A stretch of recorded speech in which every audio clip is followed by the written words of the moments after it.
నారాయణం నమస్కృత్య నరం చైవ నరోత్తమం దేవీం సరస్వతీం వ్యాసం తతో జయముదీరయేత్. హరి ఓం. పరమేశ్వర స్వరూపమైన సభకి నమస్కారం.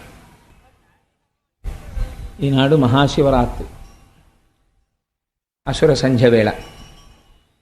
కాలము విశేషించి శివస్వరూపమైనటువంటి కాలము ఇది. శంకర భగవత్పాదులు శివానంద లహరిలో అంటారు, సంధ్యారంభ విజృంభితం శృతిశిరస్థానాంతరాధిష్ఠితం సప్రేమ భ్రమరాభిరామమసకృత్సద్వాసనాశోభితం భోగీంద్రాభరణం సమస్త సుమన పూజ్యం గుణావిష్కృతం శివే శ్రీగిరి మల్లికార్జున మహాలింగం శివాలింగితం అంటారు. అంత పరమ పవిత్రమైనటువంటి శివరాత్రి సంధ్యావేళ. ఈ సమయంలో పరమశివుడు పార్వతీ సహితుడై వృషభవాహనాన్ని అధిరోహించి ప్రమథగణాలని వెంట నెడుకుని ఆకాశ మార్గంలో వెడుతుంటాడు స్వామి. మహాశివరాత్రి అసుర సంధ్య వేళ ఇంతమంది భక్తులు ఉండడం చూసి పొంగిపోతాడు ఆయన. ఓహో, నా గురించి వీళ్ళందరూ ఎంత పొంగిపోతున్నారు అని. కావలసింది అదే కదా, అన్యోన్య సహాయేన అలా సంతోషంగా ఆడుతూ పాడుతూ ఈశ్వరుణ్ణి చేరుకోవాలి కదా. అందుకని అందరం చాలా సంతోషించదగ్గ విషయం. పొద్దున్న చక్కటి అభిషేకాలు, కుంకుమార్చనలు అన్నీ జరిగాయి. తల్లులు సహకరించారు, పురుషులు సహకరించారు. అందుచేత మరి ఇలాంటి మహోత్కృష్టమైన రోజున నిన్న నేను ఒక మాట అన్నాను. ఏమి కృష్ణుడి యందు శివుణ్ణి దర్శనం చేసి పోతన గారు పొంగిపోతే, మహాశివరాత్రి నాడు కృష్ణుడు వేరు శివుడు వేరు అని నేను శివుడి గురించి ప్రసంగం ఎందుకు చేయాలి? నేను చేసే కృష్ణ ప్రసంగం శివ ప్రసంగం కాదా? ఒకటే అయినప్పుడు నేను భాగవతం పక్కన పెట్టి మళ్ళీ పరమశివుడి గురించి మాట్లాడడం ఏంటంటే, నా లోపల ఎక్కడో నేను రెండు చూసినట్టు అవుతుంది కదా. అందుకని నేను చెప్పుకున్న కృష్ణ కథ శివ కథే అని నేను రేపు చెప్పుకుంటాను అని మీకు చెప్పాను. మీరు కూడా పరమ ఆనందంతో దాన్ని అంగీకరించారు. అవును, భాగవతమే చెప్పు అన్నారు. మేము ఇప్పుడన్నామండి అని అనుకోకండి, మౌనం అంగీకారం కదా. అందుచేత కాబట్టి భాగవతాన్ని నేను ప్రస్తావన చేసే ప్రయత్నం చేస్తూ 12 గంటలకి శివలింగాన్ని ఇవాళ చూసి తీరాలి. అది లింగోద్భవ కాలము. దాని గురించి వాళ్ళు మనవి చేసి భాగవతం ప్రారంభం చేస్తాను. అర్ధరాత్రి 12 గంటలకి లింగోద్భవం ఏమిటండి? ఏ 6ంటికి అవ్వకూడదా, 7ంటికి అవ్వకూడదా? చక్కగా మనందరం పూజ చేసుకున్నాం, ఏ తెల్లవార కట్ట అవ్వకూడదా? అదేమి సరదా ఆయనకి? అర్ధరాత్రి 12 గంటలకి లింగోద్భవం ఏమిటి? అర్ధరాత్రి 12 గంటలకి లింగోద్భవం కావలసినటువంటి అవసరం ఏమి అంటే, ఈ ఒక్క విషయం మీరు దృష్టిలోకి తీసుకోగలిగితే శివరాత్రి గురించి మీకు ఒక గొప్ప అవగాహన ఏర్పడుతుంది. నేను మొన్నటి ఒక రోజున ప్రస్తావన చేశాను. శ్రావణ మాసంలో అష్టమి తిథి నాడు కృష్ణ భగవానుడు ఆవిర్భవించాడు. అక్కడ నుంచి కరెక్ట్గా 180 రోజులు అంటే 6 నెలలు దాటగానే మళ్ళీ మహాశివరాత్రి వస్తుంది. ఆయన అర్ధరాత్రే పుట్టాడు, ఈయన అర్ధరాత్రే పుట్టాడు. అర్ధరాత్రి కృష్ణుడు ఒక్కడే పుట్టలేదు, మీరు బాగా జ్ఞాపకం పెట్టుకోవాలి. ఇద్దరు పుట్టారు. ఎవరు పుట్టారు? నందవ్రజంలో దుర్గమ్మ తల్లి పుట్టింది, ఇక్కడ మధురలో కృష్ణ భగవానుడు పుట్టాడు. తంత్రశాస్త్రంలో ఏమిటంటే దుర్గమ్మకి కృష్ణుడికి అభేదం, ఇద్దరు ఒకటే. అందుకే పోతన గారు అంత అద్భుతమైన ప్రార్థనా శ్లోకాలు చేసి మొదలుపెట్టారు. ఆయనకి మహానుభావుడు సమస్తం తెలుసున్నవారు కాబట్టి. కనుక ఇద్దరు జన్మించారు కృష్ణాష్టమి నాడు. మహాశివరాత్రి నాడు అర్ధరాత్రి 12 గంటలకి లింగం ఆవిర్భవించింది. లింగం అంటే మనం ఏమనుకుంటామంటే, ఇప్పుడు మనం ఆ లోపల చూసినటువంటి ఒక స్వరూపం ఉంది కదా, అది శివలింగము. నేను దాన్ని తప్పని కానీ, లేకపోతే అది దోషం అండి అలా అనకూడదని కానీ నేను అంటలేదు. కానీ శాస్త్రం అంది, ఆ లింగము అన్న మాటని నువ్వు ఎలా భావన చెయ్యాలో తెలుసా? ఎదురుగుండా శివలింగాన్ని చూసి అభిషేకం ప్రారంభమయ్యే ముందు కళ్ళు మూసుకొని ఒక్కసారి ఏమి చూడాలి నువ్వు అంటే, అలా చూసి ఎవరు అభిషేకం చేస్తారో వాళ్ళ కోరికలు తీరుతాయని చెప్పింది. ఆపాతాళ నభస్థలంత భువన బ్రహ్మాండమా విస్ఫురత్ జ్యోతిస్ఫాటికలింగ మౌళి విలసత్పూర్ణిందు వాంతామృతై. పాతాళలోకం దగ్గర నుంచి చంద్రమండలం వరకు ఎంతవరకు ఇవన్నీ ఉన్నాయో అంతవరకు అంతా ఒక శివలింగాకృతిగా మీరు భావన చేయాలి. చేస్తే ఈ శివలింగానికి పైన మౌళి అంటే ఈ శిరస్సు మీద చల్లటి చంద్రబింబం వెలుగుతోంది. ఏమంటే సూర్యబింబాన్ని చెప్పకూడదు. ఎందుకంటే సూర్యుడు వెలుతురిస్తాడు, కానీ తాపాన్ని సృష్టిస్తాడు. ఆ వేడి మనం తట్టుకోలేం. మధ్యాహ్నం 2 గంటలకి సభ పెట్టుకోగలమా? ఆయన తాపాన్ని మనం సహించలేం. చంద్రుడు అలా కాదు, వెలుతురిస్తాడు, చల్లని కిరణములను ప్రసరిస్తాడు. అందుకని ఆ చంద్రబింబం మౌళి యందు ఉంటుంది. ఇది ఘనీభవించినటువంటి అమృతమండలం. ఈ అమృతము స్రవిస్తుంది, కరగి ధారల కింద పడుతుంది శంకరుడి మీద. పడితే ఏమవుతుంది అంటే ఆయన శరీరం అంతా శివలింగ స్వరూపంగా ఉన్నటువంటి పాతాళలోకం నుంచి చంద్రబింబం వరకు ఉన్న శివలింగ స్వరూపం, ఈ బ్రహ్మాండాలన్నీ కలిపి ఒక శివలింగం, దాని ఆకృతి. ఇది ఆ అమృతంతో తడిసిపోయి ఉంటుంది. ఇలా తడిసిపోతే చల్లగా ఉంటుంది ఆ శివలింగం. చల్లగా శివలింగం ఉంటే మీరు ఎప్పుడు శివలింగాన్ని మనస్సులో భావన చేసినా మీరు ఇలా ముట్టుకునేటప్పటికీ చల్లగా ఉన్న శివలింగాన్ని భావన చెయ్యాలి తప్ప పొడారిపోయిన శివలింగాన్ని భావన చేయకూడదు. ఎందుచేత అంటే శివలింగం చల్లగా ఉంటే లోకమంతా చల్లగా ఉంటుంది. అందుకే శివలింగం మీద ధారాపాత్ర కట్టేస్తారు. ఒకవేళ అభిషేకం చెయ్యడానికి ఇంకా అలివి లేక గుడి మూసేసి వెళ్ళిపోతున్నారు అనుకోండి, ధారాపాత్ర కట్టి ఒక సన్నటి దర్భ అందులో పెట్టి వెళ్ళిపోతారు. బొట్టు బొట్టు బొట్టు బొట్టు నీరు దాని మీద పడుతూ ఉంటుంది. పడి ఆ మూర్ధన్య స్థానం నుంచి చింది కిందకి జారుతూ ఉంటుంది. అది ఎప్పుడూ చల్లగా ఉంటుంది శివలింగం. శివలింగం చల్లగా ఉంటే లోకమంతా చల్లగా ఉంటుంది. కాబట్టి ఆపాతాళన భస్తలంత భువన బ్రహ్మాండమా విస్ఫురత్ జ్యోతిస్ఫాటికలింగ. ఇది గమ్మత్తు. మనం ఏమంటాం, జ్యోతిర్లింగములు అని పిలుస్తూ ఉంటాం. ద్వాదశ జ్యోతిర్లింగములండి. సౌరాష్ట్రే సోమనాథంచ, శ్రీశైలే మల్లికార్జునం, ఉజ్జయిన్యాం వైద్యనాథంచ అని వరుసగా 12 జ్యోతిర్లింగాల పేర్లు చెప్తాం. జ్యోతిర్లింగములని మీరు అంటున్నారు కదా. శ్రీశైల మల్లికార్జునుడి దగ్గరికి నేను వెళ్ళాను అనుకోండి, శ్రీశైల మల్లికార్జున లింగమును ముట్టుకుంటే అదేం కాలదే, అది జ్యోతి ఎందుకైంది? అది శివలింగమే కదా అక్కడ ఉన్నది, దాన్ని జ్యోతిర్లింగం అని ఎందుకన్నారు? మరి ఈ 12 జ్యోతిర్లింగాలు అయితే మరి మిగిలినవి ఏ లింగాలు? అవి జ్యోతిర్లింగాలు కావా? ఇవి 12 జ్యోతిర్లింగాలు అనడానికి కారణం ఏమిటి? ఏదైనా ప్రత్యేక కారణం? జ్యోతి అంటే వెలుగు, దీపం కదా. అది జ్యోతి అని మీరు పిలుస్తున్నారా లింగాన్ని అంటే దాని యందు అంతర్గతంగా ఏమైనా జ్యోతి స్వరూపం ఏమైనా ఉందా? ఎవరైనా చూశారా అక్కడ దీపం వెలుగుతూ? ఒకవేళ దీపం నిధనం అయిపోయినా తలుపేసేస్తే అక్కడ ఏదైనా దీపం వెలుగుతూ ఎవరికైనా దర్శనం అయిందా ఈ 12 చోట్ల? ఎందుకు పిలిచారు వీటిని జ్యోతిర్లింగాలని అంటే ఇక్కడ చెప్తున్నారు రహస్యం. అసలు దీనికే లింగోద్భవము అని పేరు. అందుకే జన్మానికి ఒక శివరాత్రి. ఇప్పుడు ఈ అసుర సంధ్య నుంచి కేవలం లౌకిక విషయాలతో గడపకూడదు. ఇక్కడ నుంచి భగవత్ సంబంధంగా గడపాలి. 8 గంటల వరకు ప్రవచనం వింటారు, అయితే 8:30 వరకు. అప్పుడు ఒక అరగంట సేపు ఒక స్తోత్రం వింటారు, 1 గంట సేపు సామవేదం, సంగీతం అంటే సామవేదం, సంగీతం వింటారు, 1 గంట సేపు నృత్యం తిలకిస్తారు. ఇవన్నీ ఈశ్వర విభూతులు. అప్పుడు అరుణాచలేశ్వరుణ్ణి స్క్రీన్ మీద చూస్తారు.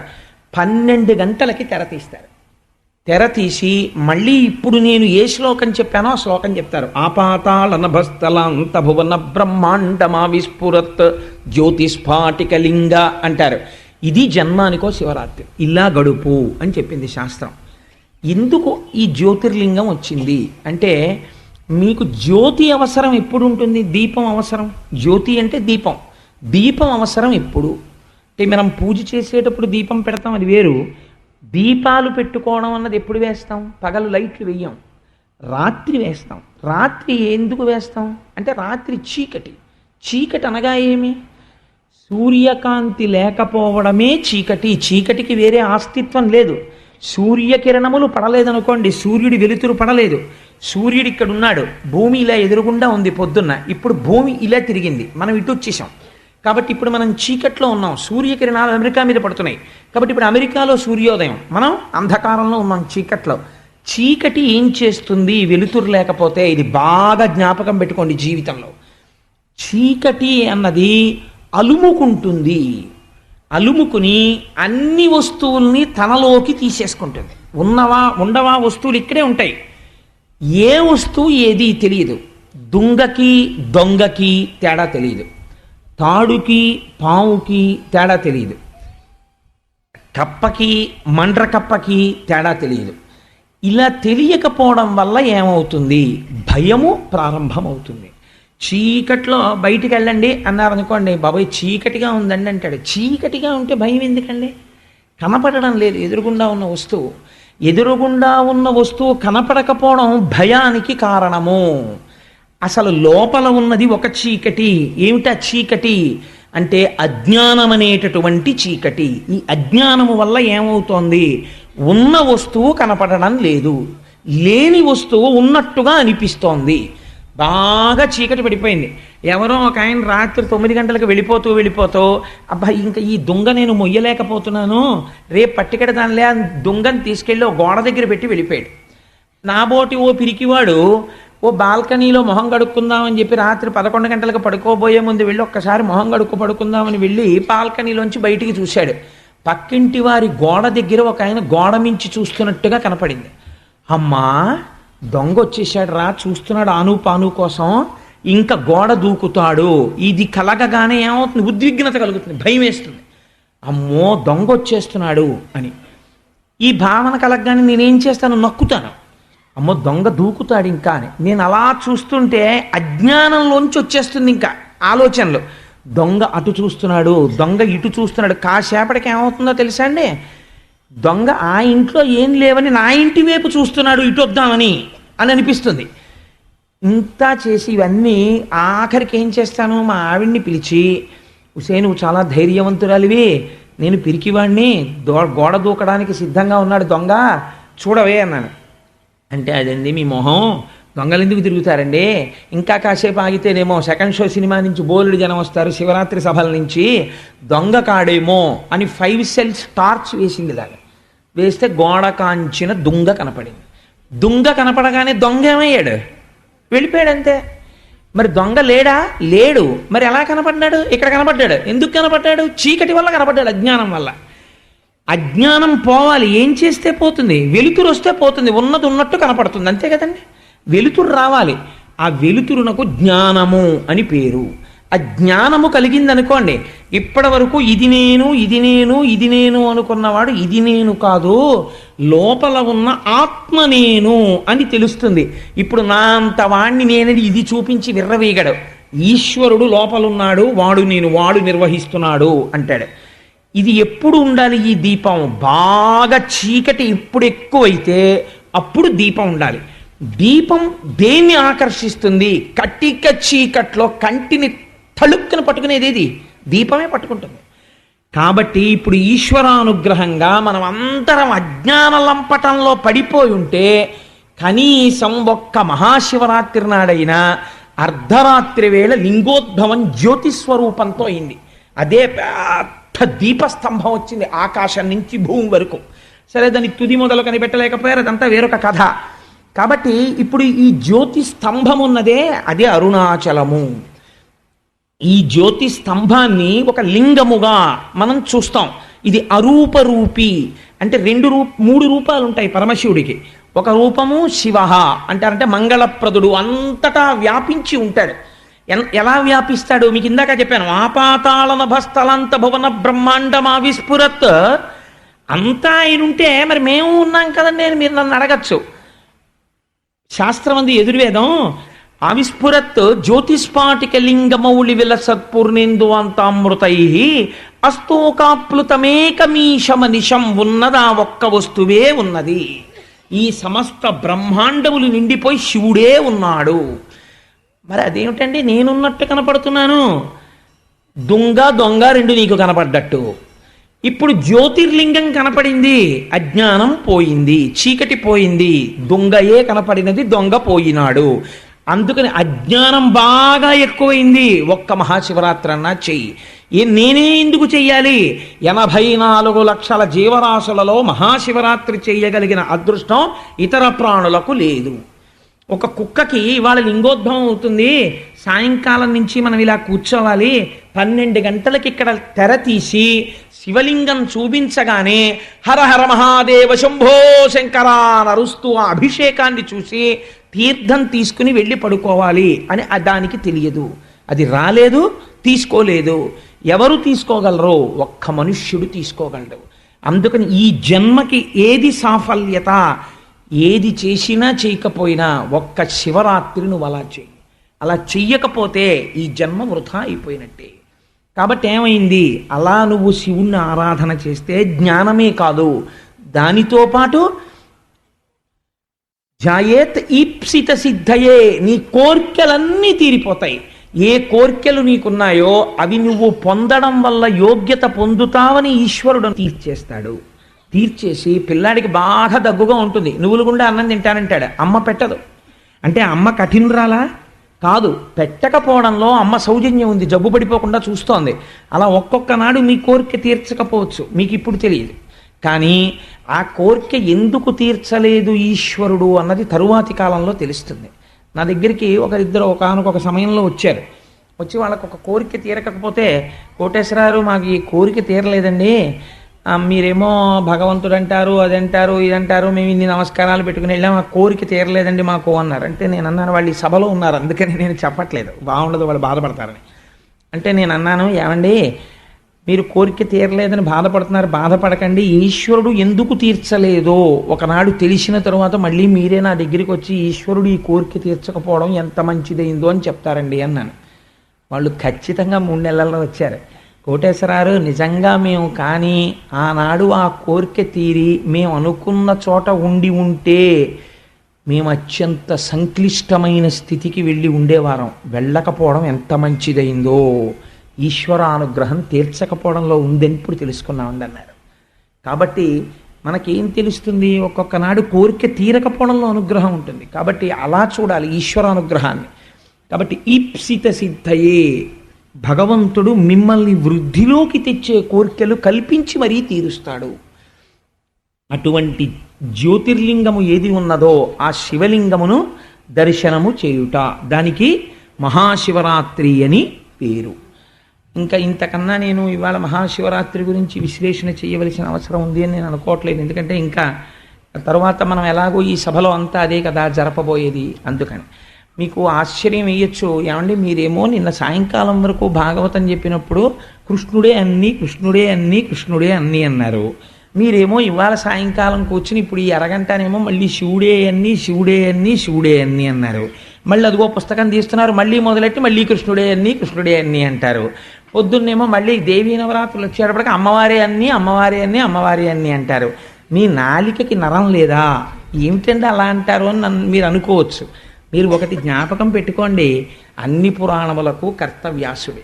ఎందుకు అలా చెప్తారంటే మీ మనస్సు దేని యందు తొందరగా లగ్నం అవుతుందో దాన్ని పరబ్రహ్మంగా చూడమని. దానివల్ల నేను దాన్ని కృష్ణుడు అన్నాను అనుకోండి, ఉన్న ఒక పరబ్రహ్మ అబ్బాయి కుర్తాలాల్చి వేసుకున్నాడు, ఒరే నాన్న నీకు కుర్తాలాల్చి చాలా బాగుందిరా అని నేను కౌగిలించుకున్నాను. నా భార్య చూసి, ఎవరే నీకు కుర్తాలాల్చి బాగోలేదురా, ఏమిట్రా అప్పుడే ఏదో 50 ఏళ్ళు వచ్చేసిన వేళ కుర్తాలాల్చి వేసుకున్నావు అందనుకోండి, అంటే అంతవరకు పర్వాలేదు. కానీ కుర్తాలాల్చి వేసుకుంటావా, నా కంటికి నువ్వు నచ్చలేదని కొట్టేసి తిట్టేసింది అనుకోండి మా ఆవిడ, ఏమైనా అర్థం ఉందా అందులో? నచ్చకపోతే పోనీ వదిలిపెట్టేసి, దాని గురించి పెద్ద సమస్య లేదు, నీకు ఏది నచ్చిందో ఆరాధన చెయ్యి, అదేంటి. కానీ అది నా కొడుకే అని అంగీకరించగలగాలి. నువ్వు కేవలం వేషధారణ చేత చూసి కుర్తాలాల్చి వేసుకుంటే కొట్టేసి పంచె కట్టుకుంటే కౌగిలించేసుకుంటే అదో అజ్ఞానం అంతే. అలా భగవంతుడు ఒకనాడు నాగభూషణుడై శంకరుడిగా ఉంటాడు, ఒకనాడు నెమలి పింఛం పెట్టుకుని కృష్ణ పరమాత్మయి ఉంటాడు. శరత్కాలం వస్తే మా తల్లి పరబ్రహ్మస్వరూపిణి అయి ఉంటుంది. ఇన్ని రూపాలుగా ఇన్ని రకాలుగా ఆ వృత్తాంతాల్ని తలుచుకుని పొంగిపోవడానికి నాకు అవధులు ఎందుకు ఉండాలి? నేను అన్నీ చూసుకుని పొంగిపోతాను. ఒక్క బెల్లం తీపే, కానీ ఒక్క బెల్లంగడ్డ తినేస్తే వదిలిపోదా? బొబ్బట్టు చేసుకోవాలి, కాజా చేసుకోవాలి, జిలేబీ చేసుకోవాలి, ఎందుకు ఇన్ని రకాలు తీపి అంటే ఆ బెల్లం తీపినే ఇన్ని రకాలుగా అనుభవించడంలో వాళ్ళు 4 స్వీట్లు వేశారండి పెళ్లిలో అంటారు. 4 స్వీట్లలో ఏమున్నది? స్వీటే ఉన్నది. బెల్లంగడ్డలు వేస్తే పోలా అంటే 4 స్వీట్లుగా ఉంటే అదో అభ్యున్నతి. అబ్బో 4 స్వీట్లు వేశారండి అంటాం. ఒక పరమాత్మని నువ్వు ఎన్ని రూపాల్లో ఆదరించి ఇదంతా నా స్వామి అనగలిగితే నువ్వన్ని మెట్లు ఎక్కిన వాడివి తప్ప అందులో సంకుచితత్వం చూస్తే నువ్వంత కిందకి వెళ్ళిపోయిన వాడివి, నీకు అందలేదు పరమాత్మ. కాబట్టి ఇప్పుడు నేను కృష్ణ భగవానుడిగా పరబ్రహ్మాన్ని ఆవిష్కరిస్తాను. ఏ దోషం ఏముంది అందులో? ఏమీ లేదు, పరమ సంతోషం. శంకరుడు చాలా ప్రీతి చెందాలంటే అసలు ఇప్పుడు భాగవతం వినాలి. వీళ్ళు చూసావా ఎంత అభేద దృష్టితో ఉన్నారో, ఇది నేను కోరుకున్నది పిల్లల దగ్గర, ఇది జ్యోతిర్లింగం అంటే, ఇది జ్ఞానం అంటే అని ఆయన పొంగిపోతాడు ఇప్పుడు. కాబట్టి ఇప్పుడు మనం భాగవతంలోకి ప్రవేశం చేద్దాం. నిన్నటి రోజున మీకు నేను ఆ ఉపన్యాసాన్ని పూర్తి చేసే సమయానికి అక్కడ ఉన్నటువంటి గోపకాంతలందరూ వచ్చి ఆ బాలకృష్ణుడు చేసినటువంటి చేష్టితముల పట్ల తల్లి యశోదాదేవికి అనేకమైనటువంటి నేరారోపణలు చేసి చెప్పారు. ఇన్ని చెప్పినా సాక్ష్యం మీద ఆధారపడింది యశోద. ఎందుకని? ఉదయం నుంచి నా కొడుకు నా దగ్గరే ఉన్నాడు, ఇన్ని ఇళ్లల్లో తిరిగి ఇన్ని పనులు ఎలా చేస్తాడు, పైగా పాపం చూడండి ఎంత అమాయకంగా పడుకున్నాడో నా ఊళ్ళో, అందుకని కృష్ణుడు ఏ దోషము చెయ్యలేదు అని ఆవిడ ఒక తీర్మానం చేసింది. చేస్తే వాళ్ళకి అక్కసు వచ్చింది, ఆ గోపకాంతలకి అక్కసు వచ్చి వాళ్ళు అన్నారు, అవును మేము చెప్తే ఎందుకు నవ్వుతావులే అంటే, ఆవిడ మనసులో ఒక భావన ఉంది, మా వాడు ఇన్ని తప్పులు చేస్తే పట్టుకోవచ్చు కదా, అలా దొరికిపోతే పరమాత్మ ఇంకేముందండి, అందరూ పట్టేసుకుంటారు. అందుకని వాళ్ళు అన్నారు, నువ్వు ఇలాంటి సందర్భం ఒకటి మీ ఇంట్లో చేయకుండా ఉంటాడేంటి, ఏదో ఒక రోజు చేస్తాడు, అప్పుడు నువ్వేం చేస్తావో మేము చూస్తాం, ప్రతిరోజు ఈ అవకాశం కోసమే ఎదురు చూస్తాం, అది ఇలా రాగానే పోపు మాడిపోయినా మాకేం బాధలేదు, మీ ఇంటికి వచ్చి చూస్తాం ఏం చేస్తావో, అప్పుడు చూద్దామని వెళ్ళిపోయారు వాళ్ళు. ఆవిడనుకుంది అలా ఎందుకు చేస్తాడు పిల్లాడు, ఏమిటో భ్రమ, వీళ్ళు ఇలా అంటారు అనుకుంది. ఆయన వెంటనే, ఆయన అమాయకుడు కాడు, ఆయన వెంట వెంటనే లీలలు చేసేస్తాడు. అమ్మకు ఒక చిన్న కానుక ఇవ్వాలనుకున్నాడు. ఏమిటా కానుక అంటే, ఇది మహాజ్ఞానులు కూడా దర్శనం చెయ్యలేనటువంటి కానుక, ఇది భక్తి కలిగినటువంటి వాడికి ఈశ్వరుడు జ్ఞానం ఎలా ఇస్తాడు అన్నదానికి ఒక గొప్ప ఉదాహరణ. ఒకనాడు తల్లి యశోదాదేవి లోపల పని చేసుకుంటోంది. అక్కడ బలరాముడు ఇతర గోపబాలురు ఆడుకుంటున్నారు. ఆడుకుంటున్న వాళ్ళందరూ గబగబా పరిగెత్తుకుంటూ యశోదాదేవి దగ్గరికి వచ్చారు. వచ్చి అమ్మ నువ్వు ఎన్నో మాటలు చెప్పావు కదా అమ్మ కృష్ణుడికి, ఒరే మట్టి తినకూడదని చెప్పావు కదా, తమ్ముడు మళ్ళీ మేము చెప్పినా సరే వినకుండా మట్టి తినేస్తున్నాడమ్మా అన్నారు. అందులోనూ గమ్మత్తు ఏమిటో తెలుసా అండి, పిల్లలు దాక్కునే ఆట అని ఒకటి ఆడతారు. కృష్ణుడికి అది చాలా ఇష్టం. పిల్లలందరినీ పిలిచి, ఒరే మనం దాక్కునే ఆట ఆడుకుందాం, మీరు దొంగల్ట, మీరు మా ఇంట్లో పడతారట, లేకపోతే నీ దొంగంట, మీ ఇంట్లో వెతుకుపోతా అంట అనేవాడు. మనకి జారత్వం చోరత్వం చాలా ఇష్టం, అందుకే ఆయన ఆ 2 లీలలు చేశాడు చిన్నప్పటి నుంచి. అందుకని వీళ్ళందరూ ఏమిటంటే దాక్కునేవారు. ఇప్పటికీ మనకి చూడండి, ఇప్పుడంటే పోయిందనుకోండి, ఇప్పుడు దేశంలో ఉన్న ఒకే ఒక ఆట ఏమిటంటే క్రికెట్ తప్పించి అసలు ఆటలన్నీ మరుగున పడిపోయాయి, ఒక విండీ కల్చర్. అందుకని అసలు పూర్వం ఏదో దాక్కునే ఆటని వాడు వెనక్కి తిరిగి 1 2 3 4 5 6 7 8 100 అంకెలు లెక్కెట్టేటప్పటికి ఎక్కడ దొంగలు అక్కడే గప్ చిప్ సాంబార్ బుడ్డి అనేవాడు, అనేటప్పటికి వాళ్ళందరూ దాక్కునేవారు. వీడు అక్కడి నుంచి జాగ్రత్తగా వెతుకుతూ వచ్చేవాడు. అందులో సునిశ్చిత పరిశీలనా శక్తి, ఎవడు ఎక్కడ దాక్కున్నాడో గభాల్లో వచ్చి ఎవడు వీపి మీద కొట్టేస్తాడో, కొట్టేస్తే వీడు మళ్ళీ దొంగెట్టాలి. అందుకని చాలా అలర్ట్గా ఉండి వెతకడం, ఇవన్నీ అలవాటు అవుతుండేవి. ఒక ధ్యానము, ఇంతమంది మధ్యలో తిరుగుతున్నా ఎక్కడ ఎవడున్నాడో అని కదలికని కనిపెట్టగలిగినటువంటి ధ్యానశక్తి పెంపొందుతుండేది పిల్లల్లో. అటువంటి ఆటలు ఉండేవి పూర్వం. ప్లస్ ఫిజికల్ ఎక్సర్సైజ్ జరుగుతుండేది ఆ పరిగెత్తడం వల్ల. ఇందులో ఎవడో పరిగెత్తుకొచ్చి వీపు మీద కొట్టేసి అవుట్ అని అరుస్తాడు. ఆ అవుట్ అని అరవడంలో రోజు 10 మాటలు అరిచాడు అనుకోండి, కంఠనాళాలు కరెంటు పోయినా సరే 2000 మందికి ఉపన్యాసం చెప్పగలిగిన కంఠం ఉండేది, అంత మంచి కంఠం. అందుకే పూర్వం ఉపాధ్యాయులు పాఠం చెప్తే ఒక 100 మంది పిల్లల్ని కూర్చోబెట్టుకుని ఒక 2 గంటల పాటు మంచినీటి చుక్క నోట్లో వేసుకోకుండా చెప్పేసేవారు. కారణం ఏంటంటే చిన్నప్పటి నుంచి ఆ కంఠానికి అటువంటి సాధన ఉండేది.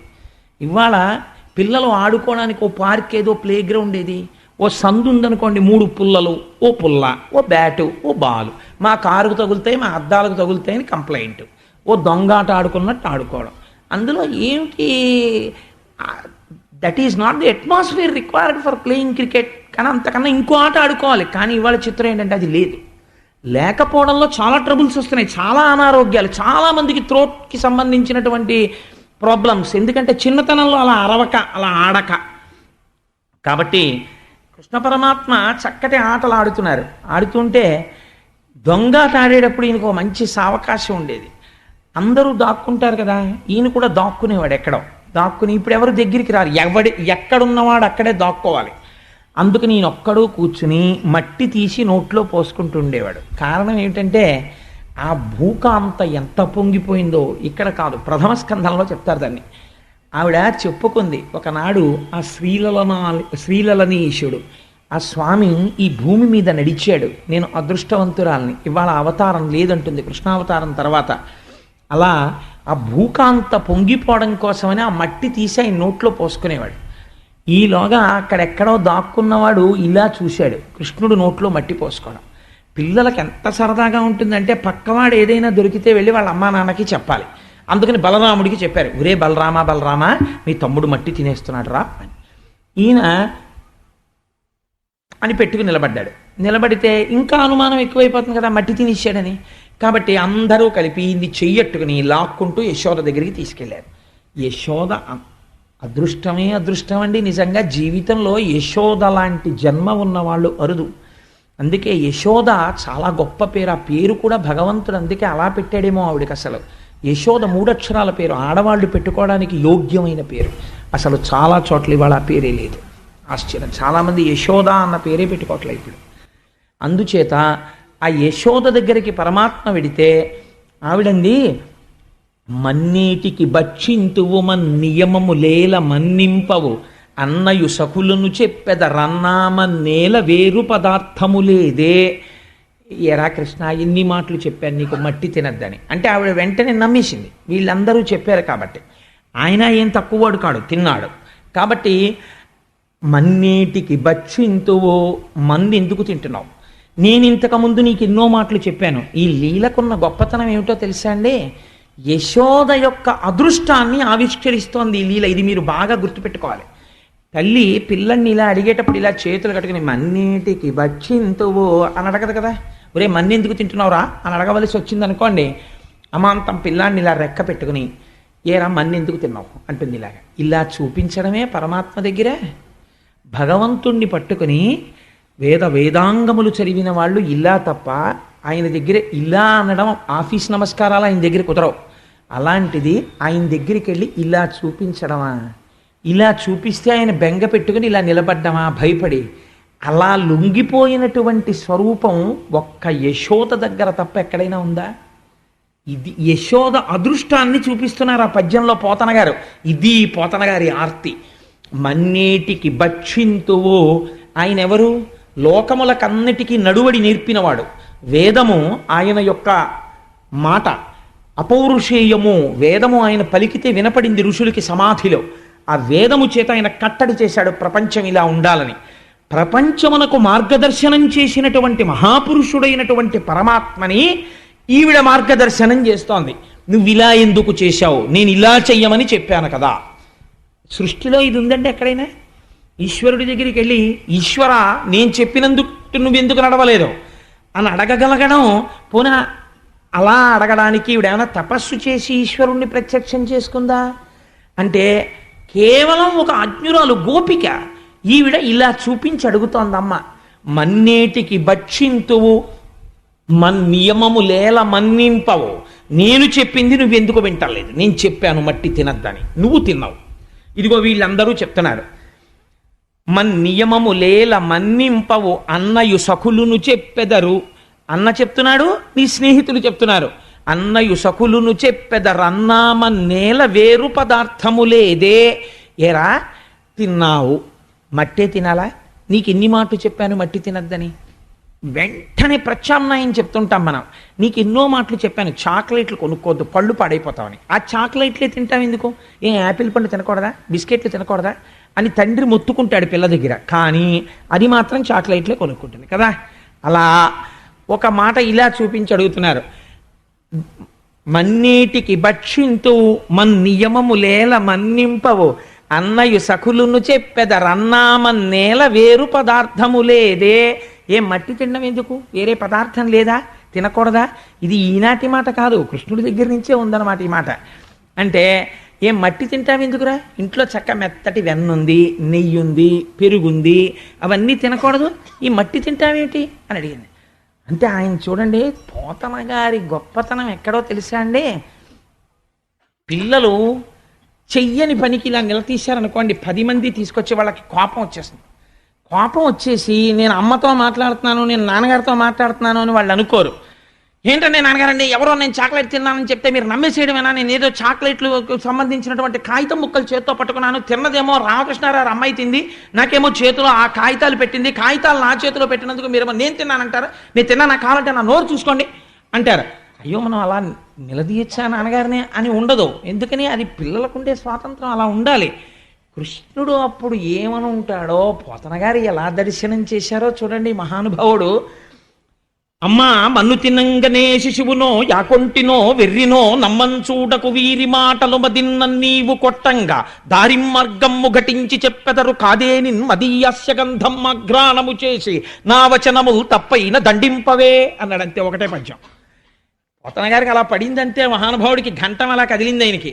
అమ్మా మన్ను తినంగనే శిశువునో, అమ్మ నేను మన్ను తినడం ఏంటమ్మా, నేను శిశువునా, నేనేం చంటిపిల్లాడినా అమ్మా, ఏదో పెద్దవాడైపోయినట్టు. పిల్లలు అడుగుతుంటారు, ఒరే నాన్న నువ్వు చక్కగా బొట్టు పెట్టుకుని చక్కగా రా ఉపన్యాసానికి అంటే, ఏంటి నాన్నగారండి చిన్న పిల్లలకి చెప్పినట్టు చెప్తారు అంటారు. వాళ్ళు చిన్నపిల్లలే.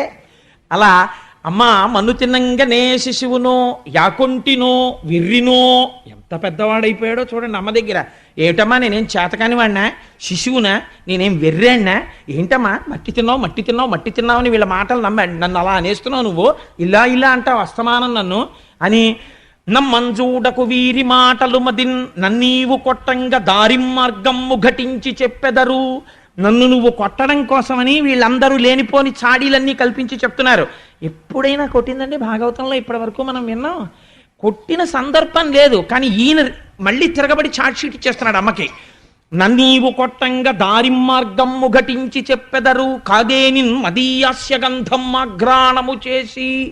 నిజంగా నేను మట్టి తింటే ఆయన ఎంత వేదాంతం చెప్తున్నాడో చూడండి. తన్మాత్రలలో పృథివికి వాసన, పృథివికి రుచి ఉంటుంది. అందుకని ఏది నేను నిజంగా తిన్నవాణ్ణైతే పృథివిలోంచి వాసన వస్తుంది కాబట్టి మట్టి నోట్లో వేసుకుంటే మట్టి వాసన రావాలి కదా నోరు. ఏది నా నోరు వాసన చూడు, నా నోరు వాసన చూసి మట్టి వాసన వస్తే నన్నీవు కొట్టంగా దారిం మార్గమ్ము ఘటించి చెప్పెదరు కాదే నిన్మదీయస్య గంధం అఘ్రాణము చేసి నా వచనములు తప్పైన దండింపవే. నేను నా నోట్లోంచి మట్టి వాసన వస్తే నన్ను కొట్టేయమ్మా అన్నాడంతే. అనగానే ఏమిటి రావిడి తెంపరితనం, ఇంత ధైర్యంగా అంటున్నాడు, వీళ్ళందరూ మట్టి తిన్నారంటున్నాడు. గోపకాంతలు చూస్తే నిన్న పొద్దున్నొచ్చి చాలా మభ్య పెడుతున్నాడు, నీ ఇంట్లోనూ జరుగుతుందంటున్నారు. అసలు ఇవాళ తేల్చేసుకోవాలి. వీడే మార్గం కూడా చెప్పేస్తున్నాడు కదా, మట్టి తింటే నా నోరు చూడంటున్నాడు కదా అని. పాపం ఆ పిచ్చి తల్లి యశోదమ్మంది, అయితే తెరు నోరు అంది. ఇది యశోదాదేవి అదృష్టం. ఇది ఎంతో తపస్సు చేసినటువంటి మహాపురుషులు ఎక్కడో భ్రంశమైపోయి జారిపోయి మళ్ళీ జన్మలెత్తారు. అంతటా ఈశ్వరుణ్ణి చూడలేకపోయారు. అంతటా ఈశ్వరుణ్ణి చూడడం జ్ఞానం. ఏమీ చదువుకోనటువంటి స్త్రీకి అంతటా ఈశ్వర దర్శనం చేయిస్తున్నాడు పరమాత్మ. ఈశ్వరుడు యందు లోకం కనపడుతోంది, లోకము ఈశ్వరుడు యందుంది. ఈ తత్వాన్ని ఆవిష్కరిస్తున్నాడు చూడండి. ఇది బ్రహ్మాండ దర్శనం, విశ్వరూప దర్శనం అంటారు. మృద్భక్షణమున విశ్వరూప దర్శనము అంటారు పోతన గారు దీన్ని. అని ఇలా నోరు తెరిచాడు. అమ్మ నోట్లో వాసన చూద్దామని నిజంగా యశోద అదృష్టమే అదృష్టం అండి. ఆ రోజున మోకాళ్ళ మీద కూర్చుని కొడుకు చెయ్యిలా పట్టుకుని నోరు వాసన చూద్దామనుకుని ఇలా దగ్గరగా నోటి దగ్గరికి వెళ్ళపోయింది. ఇలా నోరు తెరిచాడు. ఆ లలితాంగిక నుంగునే బాలుని ముఖమందు జలధి పర్వత వన భూగోళ సికి తరణి శశి దిక్పాలాది కారండంబైన బ్రహ్మాండంబునన్ సమస్త పర్వతాలతో నదులతో సముద్రాలతో చెట్లతో చామలతో లోకంతో నరులతో నందవ్రజంలో ఉన్న పశువులతో తన ఇంటితో తనతో నందుడితో కలిసి కనబడ్డారు లోపల. కనపడితే ఈ యశోద నోట్లోకి చూసి ఇన్ని బ్రహ్మాండములు పిల్లవాడి నోట్లో కనపడుతుంటే ఆవిడ తెల్లపోయి ఆవిడ అనుకుంది, కలయో వైష్ణవమాయయో ఇతర సంకల్పార్థమో సత్యమో తలపన్నేరకయున్నదాననో యశోదాదేవి కానో పరస్థలమో బాలకుడెంత వీని ముఖస్తంభై అజాండంబు ప్రజ్వలమయ్యుండుటకేది హేతువో మహాశ్చర్యంబు చింతింపగన్. ఇదే కదండి జ్యోతిర్లింగం అంటే.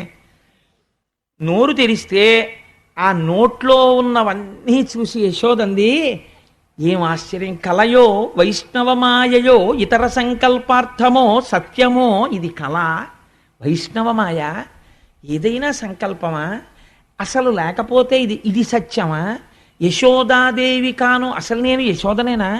పరస్థలమో, నేను ఇంట్లోనే ఉన్నానా? బాలకుడెంత, వీడు నా కొడుకేనా? ఇంత చిన్న పిల్లాడా? వీని ముఖస్తంభై అజాండంబు ప్రజ్వలమయ్యుండుటకేది హేతువో, వీడి నోట్లో బ్రహ్మాండాలన్నీ ఉన్నాయా? మహాశ్చర్యంబు చింతింపగన్, ఎంత గొప్ప మాట పడిపోయిందో చూడండి. మహాశ్చర్యంబు, బ్రహ్మమునకు అద్భుత దర్శనము అని పేరు.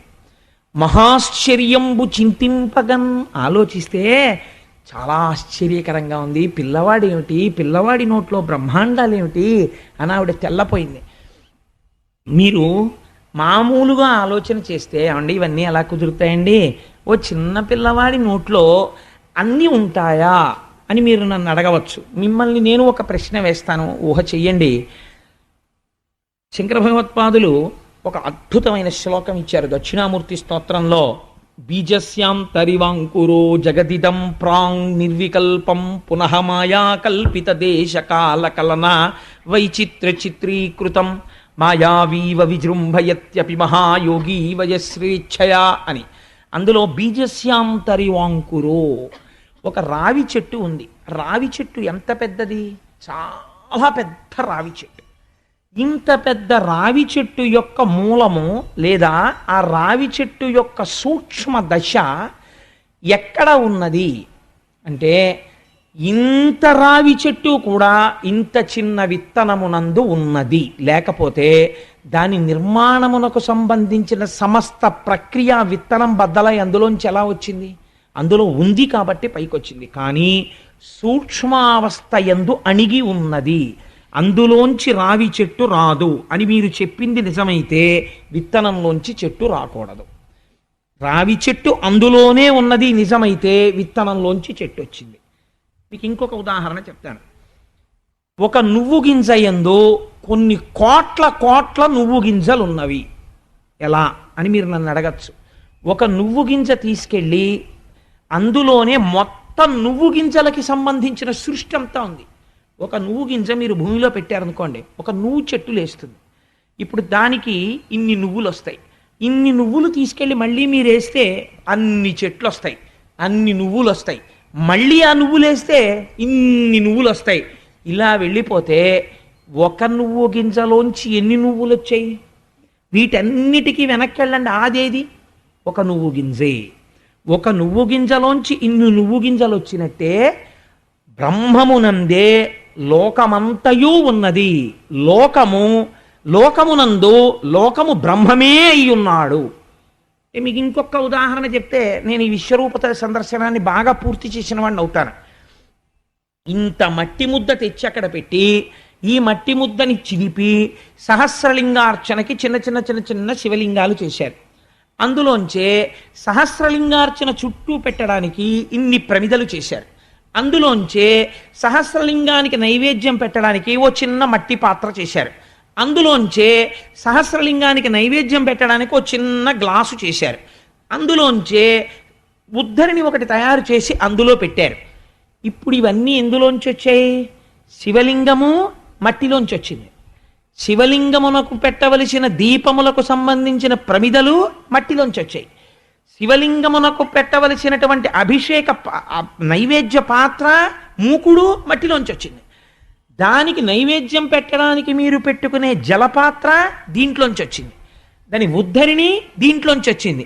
ఇవన్నీ ఏది ఇలా మారినది? నామరూపాత్మకమైనటువంటి శివలింగముగా, నామరూపాత్మకమైన జలపాత్రగా, ఉద్ధరిణిగా, నైవేద్య పాత్రగా ఏది మారినది? మట్టి మారినది. వీటన్నిటి యందు ఏది ఉన్నది? మట్టి ఉన్నది. ఈ మట్టి యందు ఏ ఉన్నవి? ఇవన్నీ ఉన్నవి కదండి. ఇవన్నీ అందులోంచే వచ్చాయి.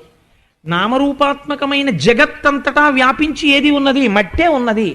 మట్టి యందేది ఉన్నది? ఇవన్నీ ఉన్నవి. కాబట్టి ఇప్పుడు జగత్తు దేని యందు ఉన్నది? బ్రహ్మమునందు ఉన్నది. బ్రహ్మము దేనిగా ఉన్నది? జగత్తుగా ఉన్నది. కాబట్టి ఉన్నది ఏది ఉన్నది? ఒక్కటే ఉన్నది, అదేది ఈశ్వరుడి. ఇది విశ్వరూప దర్శనం, ఇది జ్ఞానం, ఇది జ్యోతిర్లింగం. ఇది ఆవిష్కరించడం ఎంత అజ్ఞానంలో ఉన్నవాణ్ణి ఈశ్వరుడు అనుగ్రహిస్తే ఇది మహాశివరాత్రి నాడు అర్ధరాత్రి శివలింగ దర్శనం చెయ్యడం. ఆ ఈశ్వరానుగ్రహం కలిగితే ఏమో ఏ ఒక్కడో ఉత్తర క్షణం రమణ మహర్షి అయిపోవచ్చు. మనం ఏం చెప్పగలం? ఆ ఈశ్వరానుగ్రహం ఎవరి మీద పడుతుందో ఆ జ్ఞానసిద్ధి కలిగిందా, జ్ఞానాద్దేవతు కైవల్యం, దాని వలన మోక్షం వస్తుంది. కాబట్టి ఇప్పుడు కేవలము నా కొడుకు కొడుకు కొడుకు అని ఒక భావన చేసింది, ఒక ప్రేమ పెంచుకుంది. ఈ ప్రేమ భక్తి తెలిసి పెంచుకుందా? అక్కర్లేదు. తెలియకుండా ప్రేమించిన ఈశ్వరుణ్ణి ప్రేమించింది. ఈ భక్తికి పర్యవసానమేమి? జ్ఞానమే. ఇదే విశ్వరూప సందర్శనము. అయితే ఇక్కడ పరమాత్మ ఒకటి అనుకున్నారట, అమ్మ ఇలా జ్ఞానంతో ఉండిపోయి అమ్మ బాగా లోకములో బ్రహ్మమును చూసేస్తే ఇంకా అమ్మ నాకు అమ్మగా ఉండగలదా, ఉండలేదా? కాబట్టి మళ్ళీ వైష్ణవ మాయ కప్పాలి అంటే మళ్ళీ లోకాన్ని చూడాలి, బ్రహ్మాన్ని మర్చిపోవాలి. కాబట్టి ఏం చేశాడు? ఒక్కసారి ఉపసంహారం చేశాడు ఆ జ్ఞానాన్ని. అంతే, ఆవిడ అమ్మ అయిపోయింది, ఈయన కృష్ణుడు అయిపోయాడు, కొడుకు అయిపోయాడు. ఉపన్యాసం అయిపోగానే మళ్ళీ మీరు మీరే, నేను నేనే అని ద్వైతంలోకి వెళ్ళిపోయినట్టు. కాబట్టి ఏమైపోయింది? ఏకకాలమునందు మళ్ళీ మాయని ప్రసరింపచేసినాడు. ప్రసరిస్తే ఆవిడ మళ్ళీ ఆ వైష్ణవ మాయలోకి వెళ్ళిపోయింది. వెళ్ళిపోయి ఆయన నా కొడుకు, చిన్ని బిడ్డడు అన్న భావనలోకి వెళ్ళిపోయింది. ఇంత చిత్రంగా కొడుకుని నా పిల్లవాడే నా పిల్లవాడే అని ఇంత లీల చేసినవాడు ఎంత అమాయకత్వం నటిస్తాడో తెలుసా అండి? ఇది వైష్ణవమాయ అంటే, ఇది పరమాత్మ యొక్క అనుగ్రహం అంటే ఎంత చిత్రంగా ఉంటుందో చూడండి ఆయన లీల. ఇన్ని చేసిన తర్వాత అమ్మకి ఎక్కడో ఇవాళ పొద్దున్న వీడి నోట్లో ఏదో చూసినట్లు గుర్తు, ఏమిటో ఏదో పులకరింత కింద ఉంది, పులకరింత కింద ఉంది అంటే దీన్ని బాగా తీసేయాలనుకున్నాడు. రాత్రి అన్నం పెడుతోంది. అన్నం పెడుతున్నప్పుడు పిల్లవాడికి అన్నం చేతిలోనో కాల్లోనో పెట్టగా నోట్లో పెడతారు. అందుకని ఆయన అస్తమానం నోరు తెరుస్తున్నాడు, అమ్మ నోట్లో అన్నం పెడుతోంది. ఇన్ని మాటలు నోరు తెరుస్తున్నా, ఇన్ని మాటలు అన్నం పెడుతున్నా ఆవిడకి అసలు జ్ఞాపకమే లేదు ఈ నోట్లోనే నేను బ్రహ్మాండాలు చూశానని. ఈయన ఎంత అమాయకత్వం ప్రదర్శించాడో తెలుసా అండి? కొంచెం అన్నం తిని పిల్లలందరూ చేసే పనే ఇంకా నాకు చాలని ఇలా ఇలా ఇలా ఇలా మూతి తిప్పేస్తుంటారు. అమ్మ ఇలా ఇలా ఇలా ఇలా పట్టుకెడుతుంటే ఇలా ఇలా ఇలా ఇలా ఇలా మూతి తిప్పేస్తే ఆఖరికి ఇలా పట్టుకుని ఇలా నోట్లో పెట్టేసి ఇలా మూతి తుడిచేస్తుంది. ఆ తిన్న గోరు ముద్దలు కదండి ఇవాళ ఇంతంత శరీరాలు అయ్యాయి. ఎంత ప్రేమ ఉందా పెట్టడంలో. జన్మాంతరంలో మళ్ళీ ఇంకా అలాంటి ఐశ్వర్యం కలుగుతుందా? ఆనాడు అమ్మ దగ్గర కూర్చుంటే అమ్మ ఎడం చేత్తో ఇలా పట్టుకుని నోట్లో ఇలా పెరుగన్నం పెట్టి ఇలా అమ్మ కుడి చేత్తో మూతి తుడి చేసినటువంటి ఆ క్షణం అమృతాన్ని తాగిన క్షణం అది కదా. మళ్ళీ అలా మనం ఆ అమాయకత్వంతో అలా కూర్చుని తినగలమా? అమ్మ దగ్గర తినగలమా? అమ్మ దగ్గర అలా తిన్న క్షణం ఏదో అది జీవితం ధన్యత పొందిన క్షణం. అదే ఇంత ఆయుర్దాయాన్ని ఇంత ఆరోగ్యాన్ని ఇచ్చినటువంటి శక్తి. కాబట్టి యశోదమ్మ కూడా అలాగే పెడుతోంది. నోట్లో పెడుతుంటే మూతి అని బిగించి నోరు ఇలా ఇలా ఇలా తిప్పేస్తున్నాడు. తిప్పేస్తుంటే ఆవిడంది, ఉరై నీకు నేను పెరుగన్నం కమ్మగా కలిపి వెన్నముద్ద నంచి పెడుతుంటే మూతి ఇలా మూసేసి నేను తిన్నని ఇలా ఇలా తిప్పేస్తున్నావు. అవును, అన్నం పెడితే ఎందుకు సహిస్తుంది నీకు? నీకు అన్నం అక్కర్లేదు. ఏం చేస్తానో తెలుసా? కాసేపు ఆగి పూర్వం వచ్చేవారు, ఇప్పుడంటే మానేశారు. వాళ్ళు ఒక షిఫ్ట్ పెట్టేసుకున్నారు. పూర్వం రాత్రి 9 గంటలకు వచ్చేవారు. వచ్చి అమ్మా మాధవ కబళం తల్లి అనేవారు. ఇంటి ముందు నుంచి మా చిన్నతనంలో ఏలూరులో వస్తుండేవారు. అంటే ఇళ్లల్లో అన్నం తినేసిన తర్వాత మాధవ కబళం కోసం వస్తాడరా అని ఒక సంస్కృతి అలవాటు చేసేవారు. వాడికి కూడా పెట్టాలి, లేకపోతే వాడికి అన్నం తినకపోతే నిద్ర పట్టదు. అందుకే జాగరణ చేస్తే పేదవాడి కష్టం తెలుస్తుంది. అన్నం తినలేదనుకోండి నిద్ర పట్టదు వాడికి రాత్రి. అందుకని వేరే వాడికి ఒక ముద్ద ఉంచండి అని చెప్పి కాస్త ఉంచేవారు. ఒక్క ముద్ద తక్కువైతే మజ్జిగ తాగు పడుకోండి, కడుపు చల్లగా నిద్ర పడుతుంది. కానీ ఇంకొకటికి పెట్టి పడుకోవాలని ఉంచేవారు ఆ గిన్నెలో ఉంచి. ఎవరే మాధవ కబళం వాడు ఇంకా రాలేదురా అని ఎదురు చూసేవారండి వాడి కోసం. వాడు అమ్మ మాధవ కబళం అమ్మాయ వచ్చేసాడు రా పెట్టేసి పడుకుందానికి అవ్వగా వెళ్ళి ఆయన వేసి వచ్చి పడుకుని నిద్రపోయేవారు. అలా మాధవ కబళం దాని పేరు. ఎంత విచిత్రమైన పేరో చూడండి. అది మాధవుడికి ఇస్తున్న కబళం. మాం అంటే లక్ష్మీదేవి, ధవుడు అంటే భర్త. ఇది ఈ ఆర్తి చూసి ఈశ్వరుడు ఐశ్వర్యం ఇస్తున్నాడు నీకన్నారు. అందుకని ఆ కబళం ఒక ముద్ద తీసుకెళ్ళి ఆయనకి వేసేవారు. 4 ఇళ్లలో 4 ముద్దలు తిని ఆయన చెట్టు కింద పడుకునేవాడు. కాబట్టి ఆవిడంది యశోదాదేవి కాసేపు ఆగి అమ్మా మాధవ కబళం తల్లి అని వాడు వస్తాడు. అప్పుడు నిన్నేం చేస్తానో తెలుసా? నీకు అన్నం అక్కర్లేదు కదా, నేను పెట్టింది అక్కర్లేదు కదమ్మా, ఇంట్లో పిల్లాడు ఉన్నాడమ్మా, వాడికి అన్నం అక్కర్లేదు, వాడిని పట్టుకెళ్ళిపోండి మీతోటి, వాడికి ఎప్పుడు ఆటలు, ఆ ఇల్లు తిరగా ఈ ఇల్లు తిరగా ఇలాంటి పనులే చేస్తుంటాడు అంటే అమ్మ మీద కోపం అనమాట. ఇలా పెట్టేసి మూతి అని చూస్తున్నాడు. నన్ను ఇచ్చేస్తావా అన్నట్టుగాను. నిన్ను ఇచ్చేస్తాను. వాళ్ళు ఏం చేస్తారో తెలుసా, వాళ్ళ దగ్గర పెద్ద పెద్ద భిక్షాపాత్రలు ఉంటాయి, పెద్ద సిల్వర్ క్యారేజీలు పట్టుకొస్తారు. ఒక్కొక్కసారి ఇంట్లో ఏదో పెళ్ళో లేకపోతే విందో అవుతుంది, చాలా ఉండిపోయాయా అంటారు. అప్పుడు వాళ్ళు 4-5 గిన్నెలు తీసేవారు, ఓ గిన్నెలోంచి తీసి ఇవన్నీ పెట్టుకుని చక్కగా పెద్ద బ్యాగ్లో పెట్టుకుని వెళ్ళిపోయేవారు, గోను సంచి లాంటి దాంట్లో. వాళ్ళ దగ్గర అలాంటిదో సంచి ఉంటుంది, నిన్ను తీసుకెళ్ళి ఆ సంచిలో పడేస్తారు. వాళ్ళు ఏం చేస్తారు తెలుసా, మూట కట్టేసి భుజాన వేసుకుని ఊరు బయటికి వెళ్ళిపోతారు. వెళ్ళిపోయి వాళ్ళందరూ బైరాగులు చెట్టు కింద పడుకుంటారు రాత్రి, ఈ మాధవ కబలం తినేసి. అక్కడికి తీసుకెళ్ళి వాళ్ళు అన్నిళ్ళల్లోంచి పట్టుకొచ్చింది నీకు పెడతారు. పాపం ఆయన అంతే కదండి, అన్నిళ్ళల్లో నైవేద్యాలు తింటాడుగా, అందుకని తెలియకుండా స్తోత్రం చేసేస్తోంది ఆవిడ. తీసుకెళ్ళి నీకు అప్పుడు పెడతారు. అప్పుడు నీకు ఎంత రుచిగా ఉంటుందో, అమ్మ పెడితే ఎందుకు ఎక్కుతుంది నీకు, అప్పుడు వాళ్ళ దగ్గర తిను. అప్పుడు వాళ్ళు తినకపోతే ఏం తినో అని ఇలా బొగ్గట్టుకుంటారు. అప్పుడు ఇలా నోరు తెరిచి తిందువు కానీ అని అనేటప్పటికి ఇలా కోపంగా చూస్తున్నాడు. అమ్మ వంక నన్ను అన్నేసి మాటలంటావా అని. ఇంతలోకే నిజంగా అమ్మా మాధవ కమలం తల్లి అన్నాడు ఎవరో. అయ్యో వచ్చిన వాడిని ఉట్టినే పంపించకూడదని ఈవిడ కాస్త అన్నం తీసుకుని పట్టుకెళ్ళి వేద్దామని ఓ గిన్నెలో పెట్టుకుంటోంది. గభాలను లేచాడు.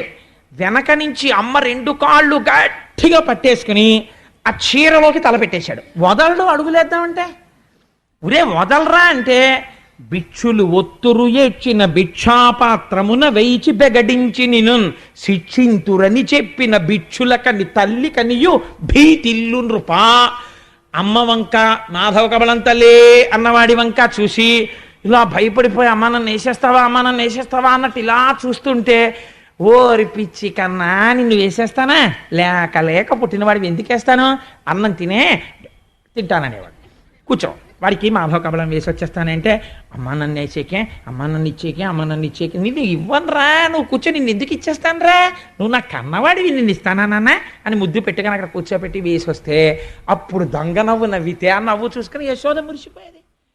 ఈ ముందు లీలకి ఈ లీలకి ఏమైనా ఎంత అమాయకత్వం నటించాడండి, ఎంత జ్ఞానంతో ఎంత విశ్వరూప దర్శనం చేయించాడు. ఇది కృష్ణ పరమాత్మ అంటే. ఈశ్వరుడు ఏదైనా చేయగలడు. నమో నిధిష్టాయ ప్రియతవదభిష్టాయ చ నమో, నమక్షోదిష్టాయ స్మరహర మహిష్టాయ చ నమో, నమో వర్షిష్టాయ త్రినయన అవిష్టాయ చ నమో, నమః సర్వస్మై తే తదిగమితి శర్వాయ నమః అంటారు. మహిమ్నా స్తోత్రంలో పుష్పదంతుడు పరమశివుణ్ణి ఉద్దేశించి దూరంగా ఉంటాడు, దగ్గరగా ఉంటాడు, అమాయకుల్లో ఉంటాడు, మహాజ్ఞాని అయి ఉంటాడు, యవ్వనంలో ఉంటాడు, వృద్ధాప్యంలో ఉంటాడు, ఒక రూపంతో ఉంటాడా ఈశ్వరుడు. ఎంత మాయ చేశాడో చూడండి.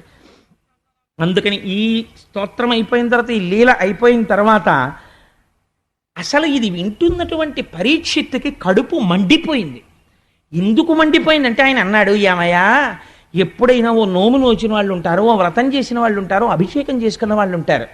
ఏమిటే సుఖమహర్షి నువ్వు చెప్తున్నది, భగవంతుణ్ణి పట్టుకుని ఇలా అంటూ ఉండడమా, విశ్వరూప సందర్శనం చూడడమా, భయపడిపోయినట్టు గట్టిగా కౌగిలించుకోవడమా, ఉండ్రాని కూర్చోపెట్టడమా, అన్నం పెట్టడమా, పక్కన పడుకోపెట్టుకోవడమా, పాలు ఇవ్వడమా, తండ్రి గారు నందుడు గబగబా ఇంట్లోకి వస్తుంటే వేసుకున్న కిర్రు చెప్పులు కిర్రు కిర్రుమంటుంటే ఎంతో భయపడిపోయిన వాళ్ళ ఇలా నక్కి నక్కి నించోడమా, నించుని బలరాముడు కృష్ణుడు వెళ్ళి గబగబా ఆయన చేతిలో ఉన్నటువంటి ఆ పశువుల్ని తోలే కర్రని ఆయన ఉత్తరీయాన్ని అందుకోవడమా, నాన్నగారండి కాళ్ళు కడుక్కోండి అని చిన్ని కృష్ణుడు చెంబుతో నీళ్లు తెచ్చి ఆయన కాళ్ళ మీద పోసి చిన్న బుజ్జి బుజ్జి చేతులతో కడగడమా. ఏమిటయా ఈ అదృష్టం, ప్రపంచంలో ఇలాంటి వాళ్ళు ఎవరైనా ఉన్నారయా భార్యాభర్తలు?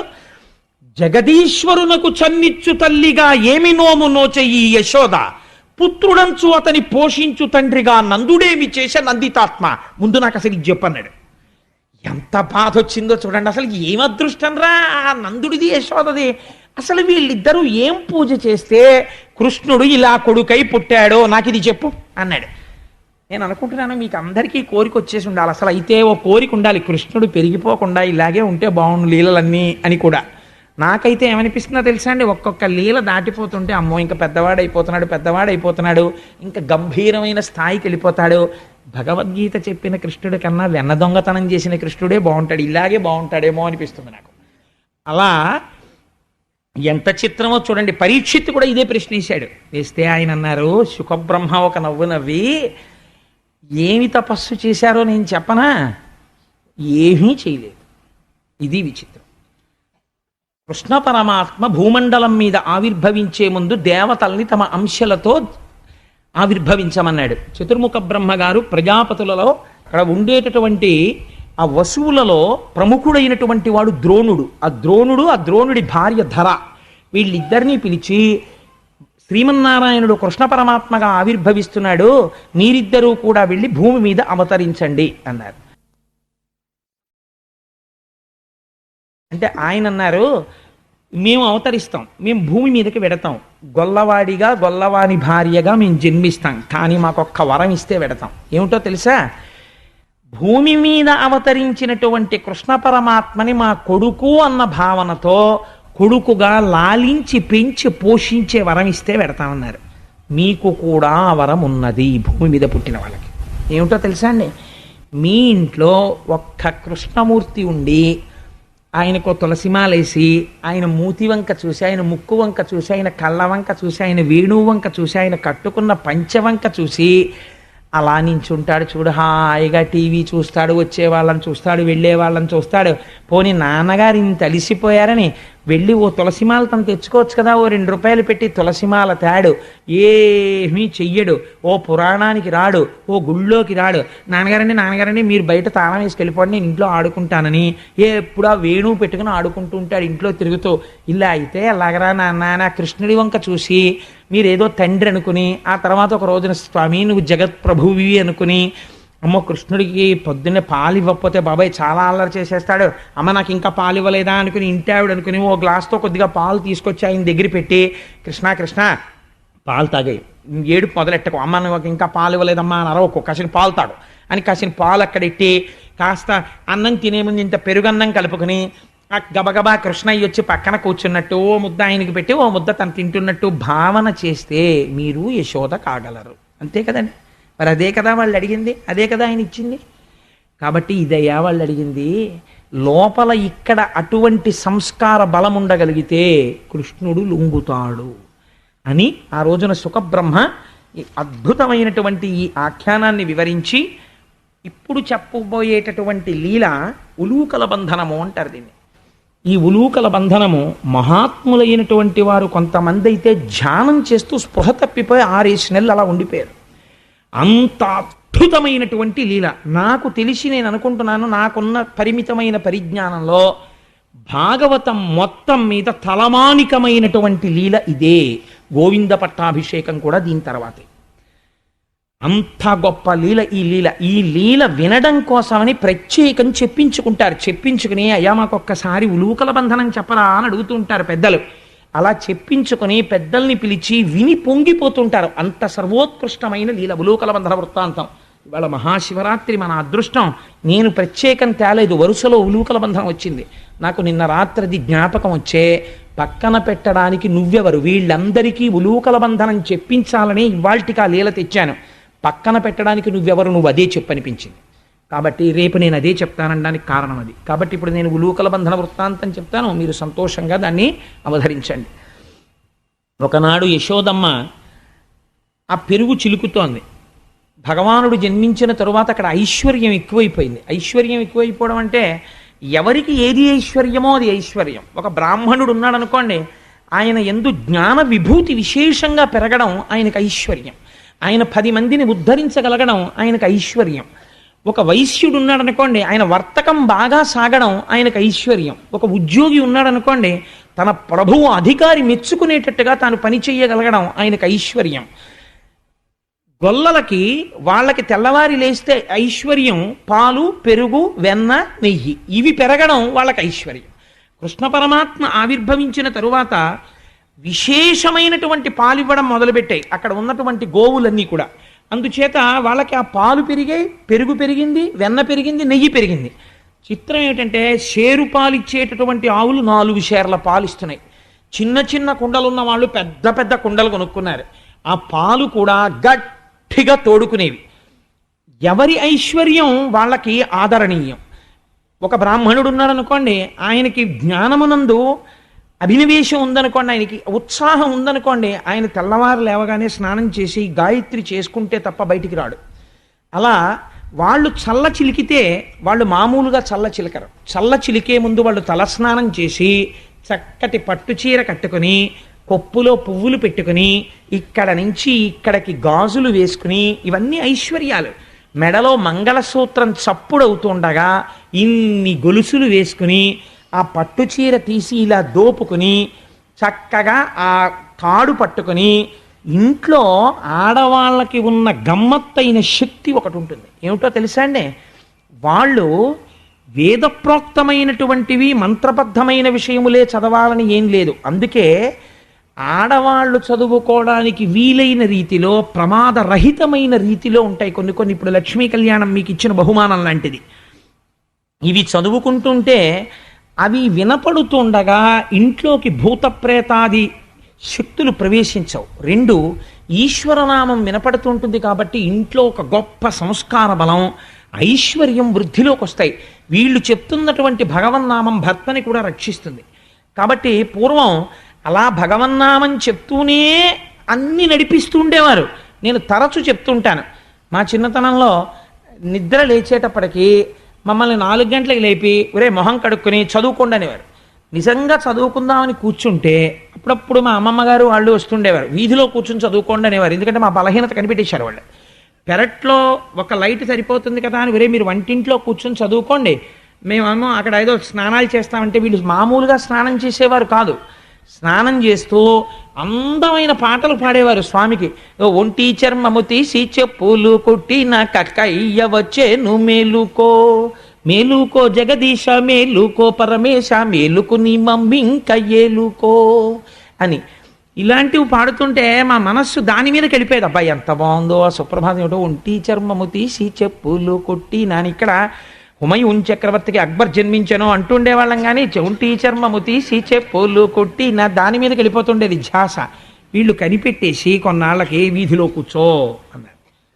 అలా అయిపోయిన తర్వాత వదిలిపెట్టేవారా? ఇది అయిపోయేది అంతే. సుప్రభాతం మానసికంగా వెళ్ళిపోయేవారు ఎక్కడికో. వెళ్ళిపోయి శ్రీరంజంబుగ శ్రీగిరి యాత్రకు కూరిమిసతితో కూడినడచితిని పల్లెలు పురములు పట్టణంబులు పేటలు దాటితే కోటలు దాటితే అడుగులు దాటితే మడుగులు దాటితే అన్నీ దాటితే కంటిని శ్రీగిరి కన్నుల నిండా వింటిని మహిమలు వీనుల నిండా ఆ మహిమలు నేనేమని చెప్పదు దారుని లోపల దౌతాచలమది మేరుని కంటెను మిక్కుటమైనది బ్రహ్మ నిర్మల బహిశృంగంబులు వాటమైన పూదోటలు మిక్కిలి మాటలు నేర్చిన మంచి మృగంబులు తప్పిపోక పాతాళ గంగలో తెప్పున తేలుచు తీర్థంబాడుచు చలగుచుమడి వస్త్రంబులు కట్టితే పొలుపుగ నుదుట విభూతి ధరించితి పిల్లారయ్యకు ప్రియముగ మ్రొక్కితి ద్వారపాలకుల దర్శనమాయను ద్వారమందురత నాలగద్దపై చూచితి నెవ్వరు చూడని లింగం నిరుపద్రవమగు నిశ్చల లింగం ఆదితేజమగు ఐక్యలింగం పురాణప్రదమగు పవిత్రలింగం లింగముగనుగొని లింగదేహినై వెళ్ళిపోయాము శ్రీశైలం మహాశివరాత్రి నాడు. అలా మానసికంగా శ్రీశైలం వెళ్ళిపోయేవారు. రాత్రి అయ్యేటప్పటికి మళ్ళీ పడుకుంటూ లాలి లలితాంబ లాలి మా ఇంట వెలయుమా పద్మపాణి హరిసాటి నీలవేణి భక్తుల పాలిటిది కల్పవల్లి అని అది చెప్పడం కూడా చిట్ట చివరికి వచ్చేసేటప్పటికి ఎంత అందంగా చెప్పేవారంటే, చాగంటి వారింట బాలకోమార్తెవై బంగారు పువ్వుల పూజ చేతు అని మా అమ్మమ్మ గారు పాడుతున్నారు అనుకోండి. ఇవటూరి వారింట అంటే మేము చిన్నప్పుడు తెలియక అమ్మమ్మ ఇవటూరు అంటాం ఏంటి, చాగంట అనాలి మా ఇంట్లో అనేవాడిని. అంటే ఒరే మీ ఇంట్లో మీరు చాగంట అనుకోండి, మేము ఇవటూరు అంటాం అనేది మా అమ్మమ్మ. అందుకని ఎవరికి వాళ్ళు పెట్టుకుని మళ్ళీ ఆ అమ్మవారికి లాలి పాడుతుంటే ఆ లాలి వినాలని ఎంత ఉత్సాహంగా ఉండేదో, అలా వాళ్ళు పాడుతుంటే ఎంత అందంగా ఉండేవో నిజంగా. ఆ మానస పూజలు, ఆ కీర్తనలు, ఆ దర్శనాలు. సరే ఈ మాట ఎప్పుడైనా భగవంతుడు శివమహాపురాణం చెప్పించినప్పుడు అలాంటి వాటిలోకి వెళదాం. అందుకని ఇన్ని కోర్కెలు. కాబట్టి ఆ విధంగా ఆ యశోద సంతోషంగా పెరుగు చిలుకుతోంది. చిలుకుతూ ఒక పక్క నోటి వెంట భగవన్నామం పలుకుతోంది, భగవత్ కథలు పలుకుతోంది, మనస్సులో కృష్ణయ్యని తలుచుకుంటోంది. చేసేది పవిత్రమైనటువంటి దధిమథనం.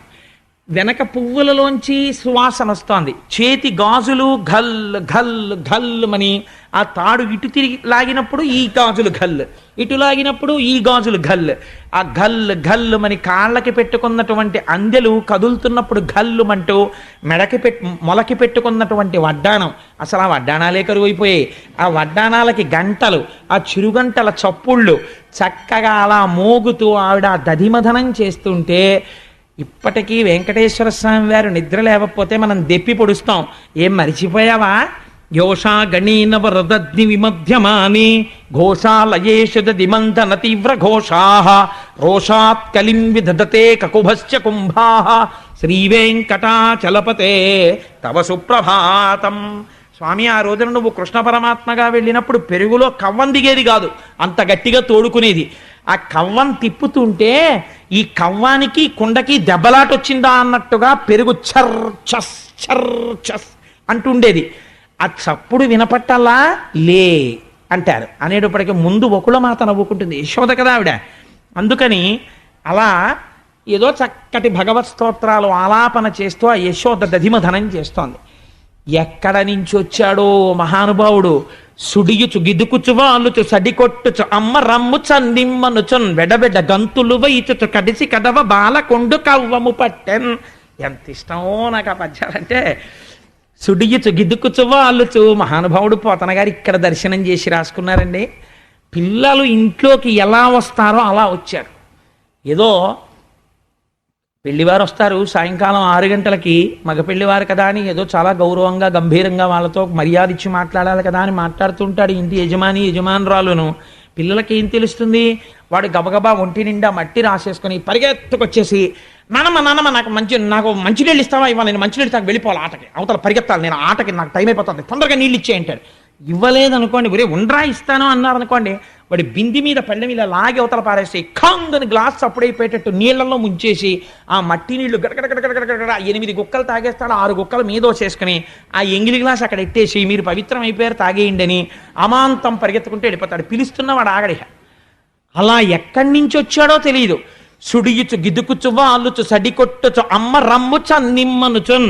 అమ్మ నాకు అవతల ఆటలకు వేళైపోయింది, పిల్లలందరూ ఆడుకుంటున్నారు, నేను వెళ్ళి దొంగ పెట్టాలి, నేను చాలా అలిసిపోయాను, నాకు ఆకలి వేసేస్తుంది, నాకు తొందరగా పాలు తాగుదామని వచ్చాను, అమ్మ ఇస్తావా ఇవ్వా అంటే ఆవిడ వీడి హడావిడి చూసి పొంగిపోయింది. నేను ఆయన అండం కూడా మర్చిపోతున్నాను.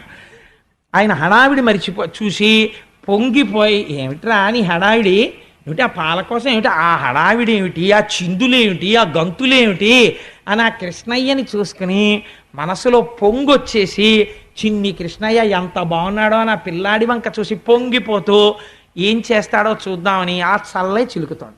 చిలుకితే ఆయన ఒప్పుకుంటాడా?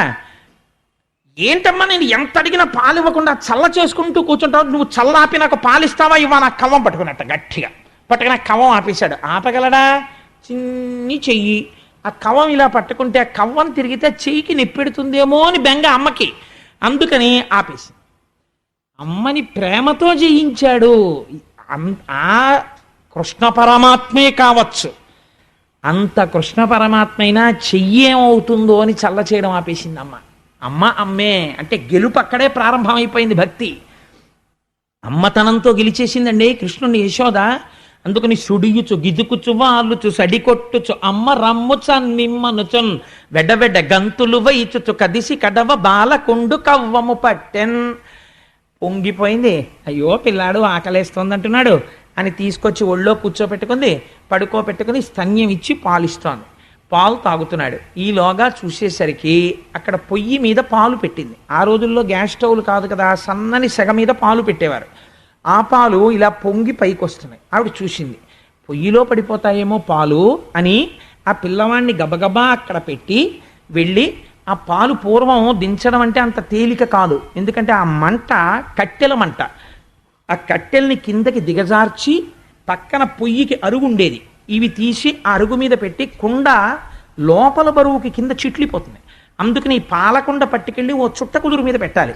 కాగిపోయిన పాలకి పైన మూత పూర్తిగా పెట్టేశారనుకోండి, ఆ పాలకి రుచి రాదు. ఓరగిలా ఓ పళ్ళెం పెట్టాలి. అదంతా చాలా జాగ్రత్తగా చేయవలసినటువంటి వ్యవహారం.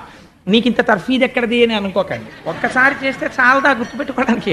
కాబట్టి ఆ కుండ తీసుకెళ్ళి ఓ చుట్ట కుదిరేసి ముందు అప్పుడు ఆ కుండ దింపి వేడిగా ఉంటుంది కదా పైకెత్తారనుకోండి ఈ కింద బరువుకి అది పిడక్కన ఆ ముక్కలు ఊడిపోయి కుండ కింద పడిపోతుంది. అందుకని దాన్ని చాలా జాగ్రత్తగా పట్టుకోవాలి, అంచుల వరకు పట్టుకోవాలి, ఎక్కువ ఎత్తెత్తకుండా కొంచెం కింద వరకే పట్టుకుని తీసుకెళ్ళి చుట్ట కుదురు మీద పెట్టుకోవాలి. సో ఇవన్నీ చెయ్యడానికి కొంత నైపుణ్యం ఉండాలి గొల్లకాంతకి. అందుకని అమ్మ కొంచెం జాగ్రత్తగా ఈ పనులన్నీ చేస్తూ ఆ కుండ తీసుకెళ్ళి అక్కడ పెడుతోంది. అంతే, పాలు తాగుతున్న వాడిని పాలు పొంగిపోతున్నాయని పక్కన పెట్టేసి వెళ్ళిపోయింది కదా. ఇంకా ఈయన ఇక్కడ కింద కూర్చోపెట్టింది అంతే.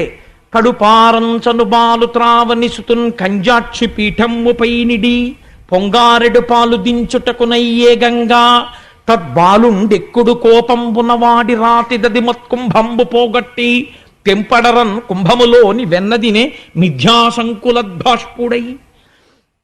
అక్కడ పక్కన ఓ పేటేసి దాని మీద పిల్లాడిని కూర్చోపెట్టి పాపని నేల మీద కూడా కూర్చోపెట్టలేదు. ఆ పొయ్యి దగ్గరికి వెళ్ళింది, చూశాడు, ఎందుకు దింపేసింది నన్నని చూశాడు. అక్కడ పాలు పొంగుతున్నాయి, అంతే వచ్చేసింది కోపం. పాలు పొంగితే వెళ్ళరండి అంటే నాకు పాలు ఇవ్వడం కన్నా నేను అవతల ఆటలకు వెళ్ళిపోవాలి. ముందే చెప్పాను నేను వెళ్ళిపోవాలి తొందరగా పాలిమ్మని. నాకు పాలు ఇవ్వడం మానేసి నన్ను పీట మీద కూర్చోపెట్టి నువ్వు పాలు తీసుకోవడానికి వెళ్ళిపోయావా అంటే నేను ఆటలు మానేసి నువ్వు మళ్ళీ పాలు ఇచ్చే వరకు నేను కూర్చుంటానా? ఇది ఆయనకు వచ్చిన భావన. కాబట్టి కోపం వచ్చేసింది. తెంపడరన్, ఇంకా చాలా కోపం వచ్చేసి పెదవులు అదిరిపోతున్నాయి, ఈ బుగ్గలు ఎర్ర పడిపోయి. అసలే చిన్ని కృష్ణుడు, ఓ చిన్న కొప్పు, దానికి ఓ ముత్యాల సరాలు, చేతిలో ఓ వేణువు, ఓ కొమ్ము బూర, ఇవన్నీ పట్టుకుని ఇలా కూర్చున్నాడు. కూర్చుని వినాయకుడిలాగా కోపం వచ్చేసి పెదిమిలు అదిరిపోయి ఏం చెయ్యాలో తెలియలేదు. అత్త మీద కోపం దుత్త మీద చూపించారంటారే అలా. అక్కడ 4 రాళ్ళు ఉన్నాయి, ఆ రాళ్ళు తీశాడు. రాళ్ళు ఎందుకుంటాయండి అని మీకు అనుమానం రావచ్చు. ఈ కుండలు అవి పెట్టే దగ్గర ఒరిగిపోకుండా ఒక్కొక్కసారి కొంచెం దాపు పెట్టడానికి రాళ్ళు పెట్టుకుంటూ ఉంటారు. అందులో ఆ రాళ్ళు ఉన్నాయి. ఓ రాయి తీసి ఆ కుండకేసి కొట్టాడు. కొడితే ఆ కుండ పగిలిపోయాడు. కుండ పగిలిపోయి అందులోంచి వెన్న పైకి వస్తున్నటువంటి ముద్దలు తేరినటువంటి పెరుగు ఒలికిపోయి పల్లం వేపకి ప్రవహిస్తోంది. చూశాడు, నిజంగా ఇంతకన్నా కష్టం ఇంటి యజమానురాలికి వేరొకటి ఉండదు తెలుసా అండి. ఖచ్చితంగా అసలే అప్పటి వరకు ఇంటికి వచ్చేవాళ్ళు వెళ్ళేవాళ్ళు టైం లేక 10 గబగబా టిఫిన్ తిని ఆఫీస్కి వెళ్ళిపోదాం అనుకుంటుంటే ఇంటి ఆయన గబాలన ఆయన ముందు తినేసి నేను ప్యాంటు షర్టు వేసేసుకుంటాను నువ్వు తివులు అని ఈయన గబాలన మజ్జిగ గ్లాసు కింద పంపేశాడు అనుకోండి. నిజంగా ఆవిడకుంటుందండి కష్టం, అందులో కాలేస్తే జారిపోతారు. ఫ్లోరింగ్ చూస్తే మార్బుల్ చేయించేశాడు. అందుకని మళ్ళీ ఏం చేయాలి, దాని మీద ఆ జిడ్డంతా విరిగిపోవడానికి మళ్ళీ ఏదో బియ్య పిండో ఏదో వేయాలి. ఉన్నవాడు ఊరుకోడు. ఆవిడ లోపల నుంచి వచ్చే లోపల ఇదంతా ఏదో సర్దేద్దాం అనుకుని ఓ బట్టోట పట్టుకొచ్చి ఇల్లంతా అలికేస్తుంటాడు. అయ్యా మీరు చేశారు కానీ మహాప్రభో చేసింది చాలు, ఆ జిడ్డు ఇల్లంతా కూడా పెడితే అందరూ పడిపోతారు, అలా ఆగండి నేను ఎత్తుకుంటాను. అదృష్టం కదా మీ వంటి భర్త, అందుకని అలా ఉండండి అని బియ్య పిండి తెచ్చుకొని చల్లుకుంటుంది ఆవిడ.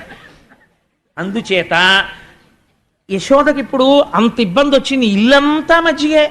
కాబట్టి ఆవిడేం చేసింది, అట్నుంచి ఇటు వచ్చి చూసి నేనేం చేస్తున్నట్ట కుండ బద్దలు కొట్టేశాను, అమ్మకు కోపం వస్తుందేమో అని అనుమానం వచ్చింది.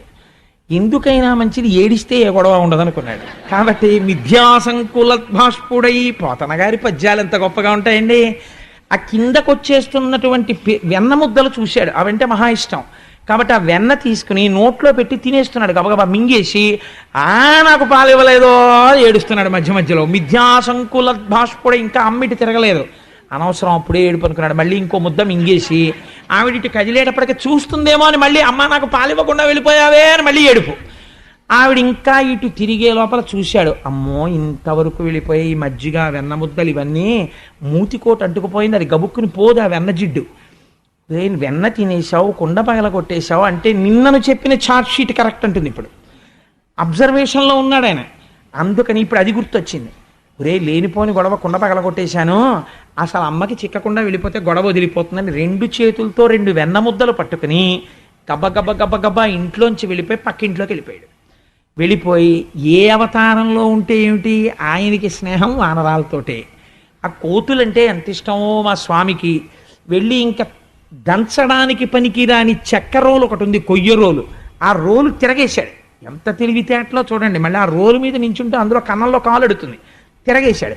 తిరగేసి ఆ రోలు మీద ఎక్కి నించున్నాడు. నించున్నవాడు పోనీ నించోవచ్చు కదా, మధ్య మధ్యలో ఓసారి అమ్మ వెనకాల వస్తుందేమో అని వెనక్కి తిరిగి చూస్తున్నాడు, నాకు పాలు ఇవ్వలేదో అని అరుస్తున్నాడు, ఏడుస్తున్నాడు. రాలేదు, అప్పుడే ఎందుకు ఏడుపు, కాసేపు ఆపుదాం అంటున్నాడు. తను తింటున్నాడు. ఆ చెట్ల మీద ఉన్న కోతుల్ని పిలిచాడు. చక్కగా అవన్నీ వచ్చి గోడెక్కి కూర్చున్నాయి ఆ పిల్ల కోతులు. వాటన్నింటికీ పెడుతున్నాడు. అవి వచ్చి కోతులన్నీ తింటున్నాయి. ఆయన ఎక్కడుంటే అవి అక్కడ ఉంటాయి కాబట్టి ఆ కోతులన్నీ తింటున్నాయి. ఆయన హాయిగా పెడుతున్నాడు. వెనక్కి తిరిగి చూసి ఓసారి దొంగేడు పేడుస్తున్నాడు. ఆవిడ పాపం పాలు దింపింది అంతేనండి, చుట్ట కుదురు మీద పెట్టింది. వెనక్కి తిరిగి కృష్ణ అంటే వచ్చింది. ఇంకెక్కడ కృష్ణుడు? కుండ పగిలిపోయింది, మజ్జిగ, వెన్న ఇవన్నీ చూసింది. ఓహో, అంటే వీళ్ళు చెప్పింది యథార్థమే, వీడు చాలా అల్లరి చేస్తున్నాడనమాట అనుకుంది ఆవిడ. అనుకుని ఎక్కడున్నాడు ఇప్పుడు గమనించాలి. ఇది ఒక ఆశ్చర్యకరమైన విషయం. కృష్ణుడు ఎక్కడుంటాడు? విశ్వం విష్ణుర్వషట్కారో భూత భవ్య భవత్ప్రభు, అంతటా ఉంటాడు. అంతటా ఉన్న పరమాత్మని ఒక చోట పట్టుకోవాలనుకుంటోంది.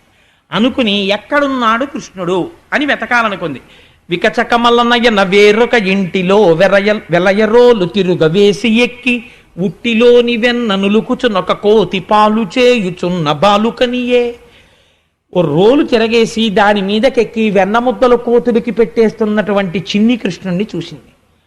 చూసావిడ అనుకుందిట వెంటనే, లేక లేక పుట్టిన పిల్లాడు కదా అని నేను ఎప్పుడూ కొట్టడానికి చేతులాడక కొట్టకుండా నయానా భయానా చెప్పుకుంటూ వస్తున్నాను.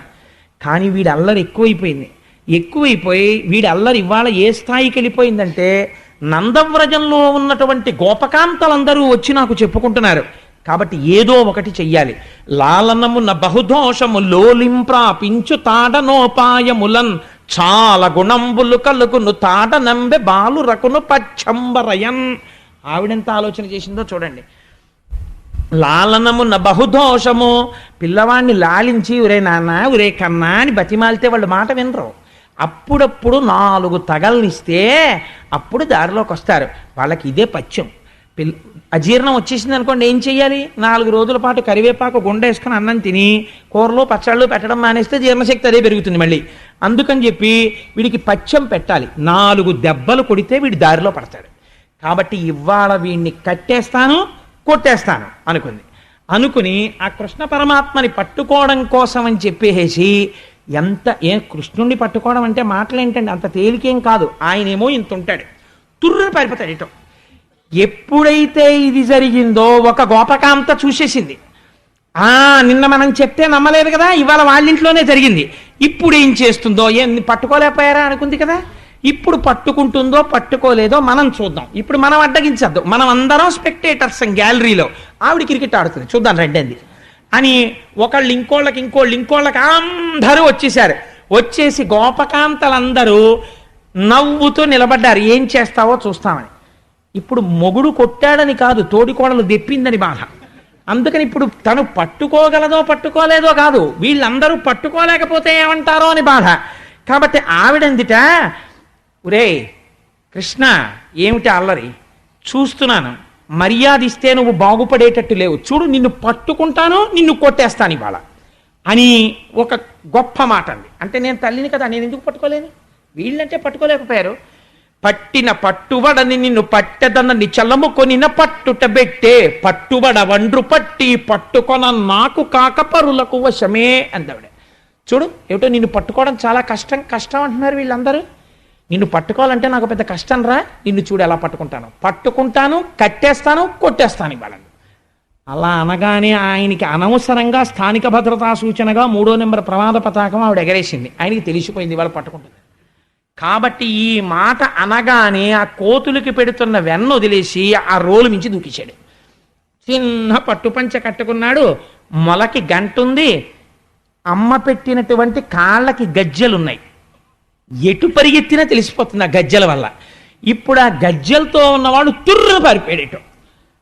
ఇప్పుడు ఆవిడ అండం అంటే అనేసింది కానీ గబుక్కుని అంత దూరం పారిపోయాడు. ఈవిడ పరిగెత్తాలి వాడి వెనకాల, అంత తేలికండి పట్టుకోవడం.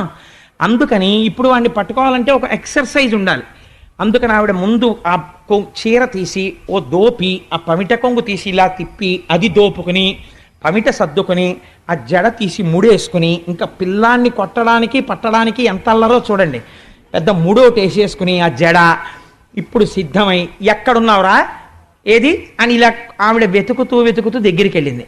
స్తంభాదికంబులు తనకు అడ్డంబైన అట్టట్టునని పట్టు వాని వీని ఈ తప్పు సైరింపు ఇంక దొంగిల బోధు నేనని ముని ముట్ట నెట్సువాని కాటుక నిరయంగ కందులు నులుముచు వెడలు కన్నీటితో వగచువాని ఏ దశ వచ్చునో ఇది ఎని పలుమార్లు సురుగుచు క్రీగంట చూచువాని గుడబారి పట్టుకొని వెర్రపచు చిన్ని వెన్న దొంగ చిక్కెననుచు కొట్ట చేతులాడక పూబోడి కరుణతోడ బాలు కట్టదలచే. పోతనగారు అన్నారు, ఆ ఇల్లంతా స్తంభాలు. ఈయన పరిగెత్తుకుంటూ వెళ్ళిపోయి స్తంభం చాటున నక్కేవాడు. ఎందుకని? పరిగెత్తాడు అనుకోండి, కాలి మువ్వలు చప్పుడవుతాయి. అందుకని మువ్వలు చప్పుడైతే అమ్మ ఎటువైపు పరిగెడుతున్నాడో కనిపెడుతోంది. అందుకని చప్పుడు చేయకుండా మొలకో గంట ఉంది, కాళ్ళకి గజ్జెలున్నాయి. అందుకనో స్తంభం చాటున నించుని అమ్మ కొంచెం దూరంగా ఉందన్న తర్వాత ఆ స్తంభం చాట్ నుంచి ఓ ఇంత చిన్న మొహం ఒకటే బయటెట్టేవాడు. బయటెట్టి చూసేవాడు అమ్మని. ఓ చిన్న నెమలిపించం ఒకటి పెట్టుకుని చూసి స్తంభాదికంబులు తనకు అడ్డంబైన అట్టట్టునని పట్టు వాని వీని అమ్మ చూసేసేది. ఆవిడేమిటి పరిగెత్తి పరిగెత్తి పరిగెత్తి అలిసిపోయి ఈ స్తంభం చాట్న ఆయన ఉంటే తను చూడనట్టుగా ఉట్టినే ఆ స్తంభాల దగ్గరికి వెళ్ళి మెల్లిగా ఈ స్తంభం దగ్గరికి వచ్చేది. వస్తే మీరు చూసే ఉంటారు చిన్నతనంలో పిల్లల్ని, ఆయన చాటున్నాడు, అటు పారిపోదామంటే ఆవిడ ఇటు వచ్చేది, ఇటు పారిపోదామంటే ఇటు వచ్చేది. ఆవిడ పట్టుకుందామని ఇటు ఇటు చెయ్యి పెడుతుంటే ఇటు వచ్చినట్టు పరిగెత్తినట్టు ఆవిడ ఇలా అనేటప్పటికి ఇటు పరిగెత్తి వెళ్ళిపోయాడు. మళ్ళీ పారిపోయి ఇంకో స్తంభం చాటుకు వెళ్ళిపోయాడు. వెళ్ళిపోతే మళ్ళీ పరిగెత్తేది పాపం. ఇలా పరిగెత్తి పట్టుకుందాం అనుకుంటే అమ్మ దూరంగా వెళ్ళిపోగానే ఓ స్తంభం చాటున నక్కి, అమ్మా నేను ఇంకెప్పుడు దొంగతనం చేయనే అమ్మా, నేను ఎవరింటికి వెళ్ళనే అమ్మా, నేను వెన్న తిననే అమ్మా, నేను అల్లరి చెయ్యనే అమ్మా, నన్ను వదిలిపెట్టేవే అమ్మా. అసలు ఆవిడ పట్టుకున్నది లేదు, కట్టింది లేదు, కొట్టింది లేదు. కానీ కాటుక నిరయంగ కందులు నులుముచు వెడలు కన్నీటితో వగచువాని ఓ ఏడుపు, ఇలా కళ్ళు నిలిమేసి ఈ అరిచెయ్యంతా కాటికైపోయింది, ఈ బుగ్గలన్నీ కాటికైపోయాయి, కళ్ళు ఎర్ర పడిపోయాయి. ఈ లీల జరుగుతుంటేటండే 33 కోట్ల మంది దేవతలు పార్వతీ సహితుడై పరమశివుడు చతుర్ముఖ బ్రహ్మగారు ముక్కున వేలేసుకు చూశారట. ఏమిట్రా ఇది, పరమాత్మ ఏమిటి, లీలేమిటి? ఒక అజ్ఞురాలైన గోపిక వెంట పడుతుంటే ఏడుపు నటించి ఇలా ఇలా కళ్ళు నులిమేసుకుంటూ ఇలా దాక్కోవడమా? కుంతీదేవి అయితే అంది, కృష్ణ నీ భయాన్ని చూసి భయానికి భయం వేసిందండి. అంత నటించేశాడు ఆ రోజున. కాటుక నిరయంగ కందులు నులుముచు వెడలు కన్నీటితో వగచువాని ఏ దశ వచ్చునో ఇది ఎన్ని పలుమార్లు సురుగుచు క్రీగంట చూచువాని. అమ్మిటొచ్చేస్తుందో అని ఇలా చూస్తూ పరిగెడుతూనే ఉన్నాడు. ఆఖరికి చూశాట, దొరకలేదు. ఎందుకు దొరికిపోయాడో తెలుసా అండి? వడల చెమటలగా ఎనుత్తరీయముదార తురుముకున్న విరులు జారిరాల పట్టరాని తనను పట్టెదనని చింత కట్టుకున్న తల్లి కరుణ చూచి. అమ్మ ఆ పరిగెత్తి పరిగెత్తి పరిగెత్తి పరిగెత్తి అలిసిపోయింది. ఇంకా అడుగు తీసి అడుగు వేయలేకపోతోంది. ఆ వేసుకున్న ముడి ఊడిపోయింది, ఆ వేసుకున్న పమిట జారిపోతోంది, పెట్టుకున్న పువ్వులన్నీ రాలి కింద పడిపోయాయి, ఒళ్ళంతా చెమట పట్టింది, ఉక్రోషం వచ్చేస్తోంది కొడుకు దొరకట్లేదని. వెనక్కి చూస్తే వీళ్ళందరూ ఓ పక పక పక పక నవ్వులు. ఏది పట్టుకుంటా అన్నావు కదా కొడుకునని. ఇంకా అడుగు తీసి అడుగు వెయ్యలేక, నాకు దొరకట్లేదు వీడు, చూసావా వీడికి ఇంత పాలిచ్చి పెంచాను, నన్ను ఎంత అవమానం చేసేస్తున్నాడో అని అక్కసొచ్చేసి ఇంకా కళ్ళమ్మ నీళ్లు రావడమే తర్వాయి అమ్మకి. ఈ స్థితిలో పట్టరాని తనను పట్టెదనని చింత కట్టుకున్న తల్లి కరుణ చూచి. ఆయన దొరికేవాడు కాడాయన, అటువంటి వాణ్ణి దొరకాలి పట్టుకుంటానని పరిగెడుతోంది.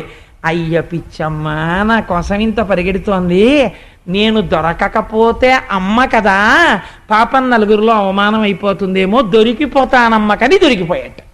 దొరికిపోతే గూడబారి పట్టుకొని గభాలన ఆ భుజం పట్టుకుంది. కడుపులో అక్కస వచ్చేసింది కదండి, కొట్టేయాలనుకుంది. కానీ ఇలా చెయ్యెత్తేటప్పటికీ ఆ కళ్ళ నిండా కాటుక, బుగ్గల నిండా కాటుక, ఏడుపు, ఇలా వంగిపోయి అని వెక్కేస్తూ అమ్మ అమ్మ అంటుంటే డొక్కలు అదిరిపోతుంటే చూసి అయ్యో పాపం పిల్లాడి ఎలా ఏడి చేస్తున్నాడని కొట్టలేక ఇంకా చెయ్యి రాక కట్టుకున్న ఆ పిల్లవాడిని కట్టేస్తానని మాత్రమే అందిట.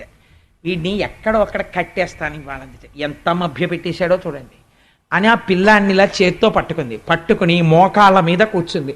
నిజంగా ఇక్కడ దర్శనం చెయ్యండి ఆ యశోద అదృష్టం. ఏమమ్మా ఇలా ఎవరికైనా దొరికాడా పరమాత్మ ప్రపంచంలో? ఏమి నీ అదృష్టం అని చూస్తున్నారు దేవతలందరూ. ఆవిడ మోకాళ్ళ మీద కూర్చుని పౌర సన్మానం చేసినంత సంతోషపడిపోతుంది. ఎందుకని? వీళ్ళెవ్వరికీ దొరకని వాడు తనకి దొరికాడు, పట్టుకుంది వాళ్ళ. ఇది ఆవిడ సంతోషం. తల్లి పిల్లల మీద చాలా కోపం వచ్చేసింది అనుకోండి, అమ్మకి గట్టిగా తిట్టడం కూడా రాదు అసలు. అందుకే అమ్మ తిట్లు తాటాకుమంట, అయ్యగారి తిట్లు కాల్చిన ఊచ అలా ఉంటుంది. అమ్మ తిట్లు ఎంత తాటాకుమంటలా ఉంటాయంటే ఓ అరగంట తిడుతుంది. ఎందుకు తిడుతుందో తెలియదు. 8:30 అయిపోతుంది. 8 నుంచి 8:30 వరకు తిడుతుంది ఆ పిల్లని. 8:30కి ఆ పిల్ల వచ్చి అంటుంది, అమ్మ వంకాయ కూర చాలా బాగుండేవి, క్యారేజ్లో ఇంకొంచెం వేయి, మా ఫ్రెండ్స్ కూడా తింటాను. 2 గిన్నెల్లో పెట్టానులే అందరికీ అంటుంది. ఎందుకు ఆ తిట్లు? అమ్మ తిట్లంతే. ఆ తిట్లలో కూడా గట్టిగా తిట్టలేదు, తిట్టలేక తన మీద ఉక్రోషం పెట్టేసుకుంటారు. నేను చాలా చోట్ల చూశాను ఇలాంటి సందర్భాలు. పోతన గారు ఎంత దర్శనం చేశారో చూడండి ఆంధ్రీకరించడంలో. ఆ కృష్ణుణ్ణి పట్టుకుని, వీరెవ్వరు శ్రీకృష్ణులు కారా, ఎన్నడును మన్ను తినరట, చోరత్వంబించుకయును నేరరట, ధరిత్రినిట్టి నియతులు కలరే. అబ్బాయి అంత అదృష్టం రా నాన్న. పాపం ఏంటండి ఇలా దొరికిపోయారు, ఏడుస్తున్నారేంటండి? పాపం మీరు శ్రీకృష్ణులు కారేమోయే, ఇలా దొరికిపోయారేమిటో నాకు. పాపం పిచ్చివారు, మీరు ఎప్పుడు వెన్న తినలేదు, నెయ్యి తినలేదు, మీ అమ్మ పెడితే కదూ అదే తింటుంది కడుపుకు అంతాను, అన్నీ తీసుకెళ్ళి ఉట్టి మీద దాచుకుంది, నీకు ఎప్పుడన్నా పెడితే కదూ. అమ్మకి కోపం వచ్చేసింది అనుకోండి పిల్లల మీద, ఇలాగే ఉంటాయి ఆ దెప్పులన్నీ, చిత్రంగా ఉంటాయి. అవును పాప, ఎవరింటికైనా వెళ్ళి అదేంటి ఎంత బాగుంటుంది, ఎంత బాగుందో ఆంటీ మీరు వండిన కూర, మా అమ్మకి ఇలా వండడం రాదు అందనుకోండి, అమ్మకి కడుపులో అక్కసు వచ్చేసి మర్నాడు మంచి కూర వండేసి పెట్టి, అమ్మ కూర చాలా బాగుందమ్మా అన్న తర్వాత కూతురునో మాట అంటుంది. పాపమే మీ అమ్మకి వంట వస్తే కదూ, గాలికి పుట్టి ధూళికి పెరిగారు మీరు, ఏదో పాపం సర్దుకున్నారు. వాళ్ళు వీళ్ళు వండినట్టు నేను ఎక్కడ వండుతాను లేవే, ఇవ్వాలంటే ఏదో కుదిరింది కానీ. అంటే ఎక్కడిది? నిన్న రాత్రిది. ఎంత తాపత్రయమో తను వండింది పిల్లలు సంతోషంగా తినాలని. కాబట్టి చూడండి ఆ అమాయకత్వం నిందించడంలో కూడా, తిట్టడంలో కూడా ప్రేమే. వీరెవ్వరు శ్రీకృష్ణులు ఇవన్నీ ఏవి మనను ఉద్దేశించినవి కావు. వీరెవ్వరు శ్రీకృష్ణులు కారా, నువ్వు కృష్ణ ఏమిటో పాపం, నువ్వు కృష్ణుడివి కావే, చోరత్వం బించుకయ్యను నేరరట. పాపం నీకు దొంగతనం తెలియదుటే, నువ్వెప్పుడు వెన్న తినలేదే, నువ్వెప్పుడు నెయ్యి తినలేదే. పాపం మహానుభావుడు, ఎంత అదృష్టం రా నాకు నీలాంటి కొడుకు పుట్టాడు. అంటే కడుపులో మంట. ఈ ధోరణి ఎక్కడికి పోతుందో తెలుసా అండి? మెల్లిగాను క్రమక్రమంగా ఆయన మీదకి వెళ్ళిపోతుంది. వసుదేవ మహానుభావుడు నందుడి మీదకి. ఎందుకని? కొడుకు మీద కోపం ఎక్కడికెడుతుందంటే, నా అదృష్టం రా నాయన ఎంత పూజలు చేశానో, అలాంటి మహానుభావుడు ఏది అక్కర్లేదు. ఇంట్లో ఉంటే పుస్తకాలు, వీధిలోకి వెడితే ఉపన్యాసాలు, వేలపట్నం వచ్చి చక్కగా తిని వెళ్ళిపోతారు. బ్యాంకు పని నేనే చేసుకోవాలి, ఉద్యోగం నేనే చేసుకోవాలి, కూరలు నేనే తెచ్చుకోవాలన్నట్టు ఎంత అందంగా మాట్లాడిందంటే ఆవిడ, ఎంత అల్లర్రా నాయన, నా అదృష్టాన్ని ఇలాంటి కొడుకుంటాడ్రా అని దెప్పి పొడిచి కృష్ణుణ్ణి. ఇప్పుడు ఆయన్ని విడిచిపెట్టింది అనుకోండి, కట్టేయడం కష్టం, దొరకడు మళ్ళీ. అందుకని ఇప్పుడు ఏం చేయాలి? కట్టేయాలి ఆవిడ. అందుకని ఆ కృష్ణుణ్ణి చేత్తో పట్టుకుని ఆ కట్టడం కోసమని తాడు కోసం వెడుతోంది. వెళ్ళేటప్పుట ఆవిడ తజ్జనని లోగిటెంగల రజ్జు పరంపరల శిశువు కట్టన్ ఆ బొజ్జ తిరిగి రాదయ్య జగజ్జాలములున్న బొజ్జ కట్టంతరమే. నేను వేరొకరి ఇంటి మీద పెడితే బాగుండదు, అందుకని కొన్ని మా ఇంటి మీదకి వెళ్ళేటట్టు ఉంటాయి చెప్పేవి. అది మీరు దానిలో ఉన్నటువంటి ఆ మర్యాద గుర్తించాలంతే. అందుకని ఆ కృష్ణుణ్ణి ఒక చేత్తో పట్టుకుని తీసుకెడుతోంది. రజ్జు పరంపరలా ఆ కవ్వానికి ఇంతకు ముందు కట్టి తిప్పినటువంటి తాళ్ళున్నాయి, ఆ తాళ్ళు నలిగిపోయినవి ఒక పక్కన పడేస్తారు, అవి ఇంకెందుకు పనికిరావు. ఆ తాడు తీస్తోంది, బొజ్జ చుట్టూ తిప్పుతోంది, తిప్పితే 2 అంగుళాలు తక్కువ వస్తోంది. అలా వదిలేసింది అనుకోండి పిల్లాన్ని, వదిలేసి ఇంకో తాడు ముడేసింది అనుకోండి, ఇలాగా ముడేస్తే ఈయన వెళ్ళిపోతాడు మళ్ళీ దొరకడం. అందుకని పిల్లాన్ని అలాగే పట్టుకుని ఒక చేత్తో 2 తాళ్ళు ముడేయాలంటే ఎంత కష్టం మీరు ఆలోచించండి. ఒక్క చేత్తో 2 తాళ్ళు ముడేయండి, చాలా కష్టం. ఒక చేత్తో ఈయన్ని పట్టుకోవాలి, ఒక చేత్తో తాళ్ళు అలాగే పట్టుకుని ఈ చేత్తో ఇలా 2 కలిపి ముడేస్తూ ఉండాలి. ఇవన్నీ దేనికి? ఆయన్ని కట్టేయడానికి. ఆయనేమో అమ్మ నేను ఎక్కడికి వెళ్ళని అమ్మా నన్ను వదిలేవేమ్మా నన్ను వదిలేవేమ్మా అని ఇలా తోసేస్తూనే ఉన్నాడు చెయ్య. అంటుండాలి, తాళ్ళు తెస్తుండాలి. ముడేస్తోంది, బొజ్జటిట్టు తిప్పుతోంది, మళ్ళీ 2 అంగుళాలు తక్కువ వస్తోంది. ఏమిట్రా ఇన్ని తాళ్ళు కట్టినా 2 అంగుళాలే తక్కువ వస్తోంది అన్న విషయం ఆవిడ మర్చిపోయింది. మరిచిపోయి తాడు తెస్తోంది, ముడేస్తోంది, తిప్పుతోంది, 2 అంగుళాలు తక్కువ వస్తోంది, మళ్ళీ తాడు తెస్తోంది, ముడేస్తోంది, తిప్పుతోంది, 2 అంగుళాలు తక్కువ వస్తోంది. ఇలా తిరగగా తిరగగా తిరగగా పోతన గారు అన్నారు, చిక్కడు సిరికౌగిటిలో చిక్కడు సనకాది యోగి చిత్తాబ్జములన్ చిక్కడు శృతిలతి కావళి చిక్కెనతడు లీల తల్లి చేతన్రోలన్. ఆఖరికి ఆయన ఇటువంటి వాడు. చిక్కడు సిరి కౌగిటిలో లక్ష్మీదేవి అంతటిది కౌగిలించుకుందాం అనుకుంటే లక్ష్మీదేవి కౌగిలికి దొరకనివాడు. చిక్కడు సిరి కౌగిటిలో చిక్కడు సనకాది యోగి చిత్తాబ్జములన్ సనక సనందనాది మహర్షుల యొక్క మనస్సులకి చిక్కనివాడు. చిక్కడు శృతిలతి కావళి వేదమంత్రములకు దొరకనివాడు. అటువంటి వాడు చిక్కెనతడు లీల తల్లి చేతన్ రోలన్, అమ్మ చేతికి చిక్కి రోటికి కట్టబడినాడు. అమ్మ కడుపు ఇలా తిప్పి ముడేసేసింది, ఇలా తిప్పి రోటికేసి కట్టేసి ఆ రోజున యశోదాదేవి నేను పిల్లాన్ని కట్టేశాననుకుంటే పాకుతూ బెక్కుతూ అమ్మ వంక చూస్తున్నటువంటి కృష్ణుణ్ణి ఇలా వేలు చూపించి ఆ రోజున అమ్మ బుద్ధులు చెప్తుంటే నిజంగా బెంగెట్టేసుకున్న వాళ్ళ, అమ్మ కొట్టేస్తుందేమో అన్న వాళ్ళ ఏడుస్తూ వింటున్నటువంటి కృష్ణుణ్ణి చూసి ఆనాడుట అమ్మ గట్టిగా తాడు కట్టేస్తే రోటికేసి ఒంటి మీద శ్రీవత్సమన్న పుట్టుమచ్చ తప్ప వేరొక మచ్చలేని స్వామికి ఈ పొట్ట భాగం అంతా కందిపోయి తాడుతో నలిగిపోయి గుర్తుపడిపోయిందిట. స్వామి, ఏ మచ్చలేనటువంటి నువ్వు మాలోకంలో అవతరించి మమ్మల్ని ఉద్ధరించాలనుకుంటే తెలియక అమ్మ నిన్ను కట్టేస్తే ఆ చిన్ని బొజ్జ ఎంత నలిగిపోయిందో, ఆ రోజున ఆ నడువెంత నలిగిపోయిందో. మహానుభావుడివి పీతాంబరం కట్టుకుని మొలనూలు పెట్టుకుని గంటలు మోగుతుండగా నడిచొస్తావు. ఎవరు ఆ నాభి ప్రదేశాన్ని, ఆ కడుపుని ముట్టుకోగలిగినటువంటి అదృష్టం ఎవరికి ఉంటుంది? అటువంటి కడుపుకి అమ్మ తాడు కట్టేసిందా? ఒరుసుకుపోయి నలిగిపోయిందా? నలిగిపోయి మచ్చ పడిపోయిందా? దామోదర అని పేరు వచ్చిందా నీకు? స్వామి, ఎంత మహానుభావ, ఎంత సౌజన్యమూర్తివి, ఎంత కారుణ్యమూర్తివి అని కృష్ణ భగవానుని యొక్క కారుణ్యాన్ని మనసులో స్మరించి 6 నెలలు స్పృహ తప్పిపోయారట కొంతమంది లీల విని. భగవంతుడి యొక్క కారుణ్యానికి, వాత్సల్యానికి.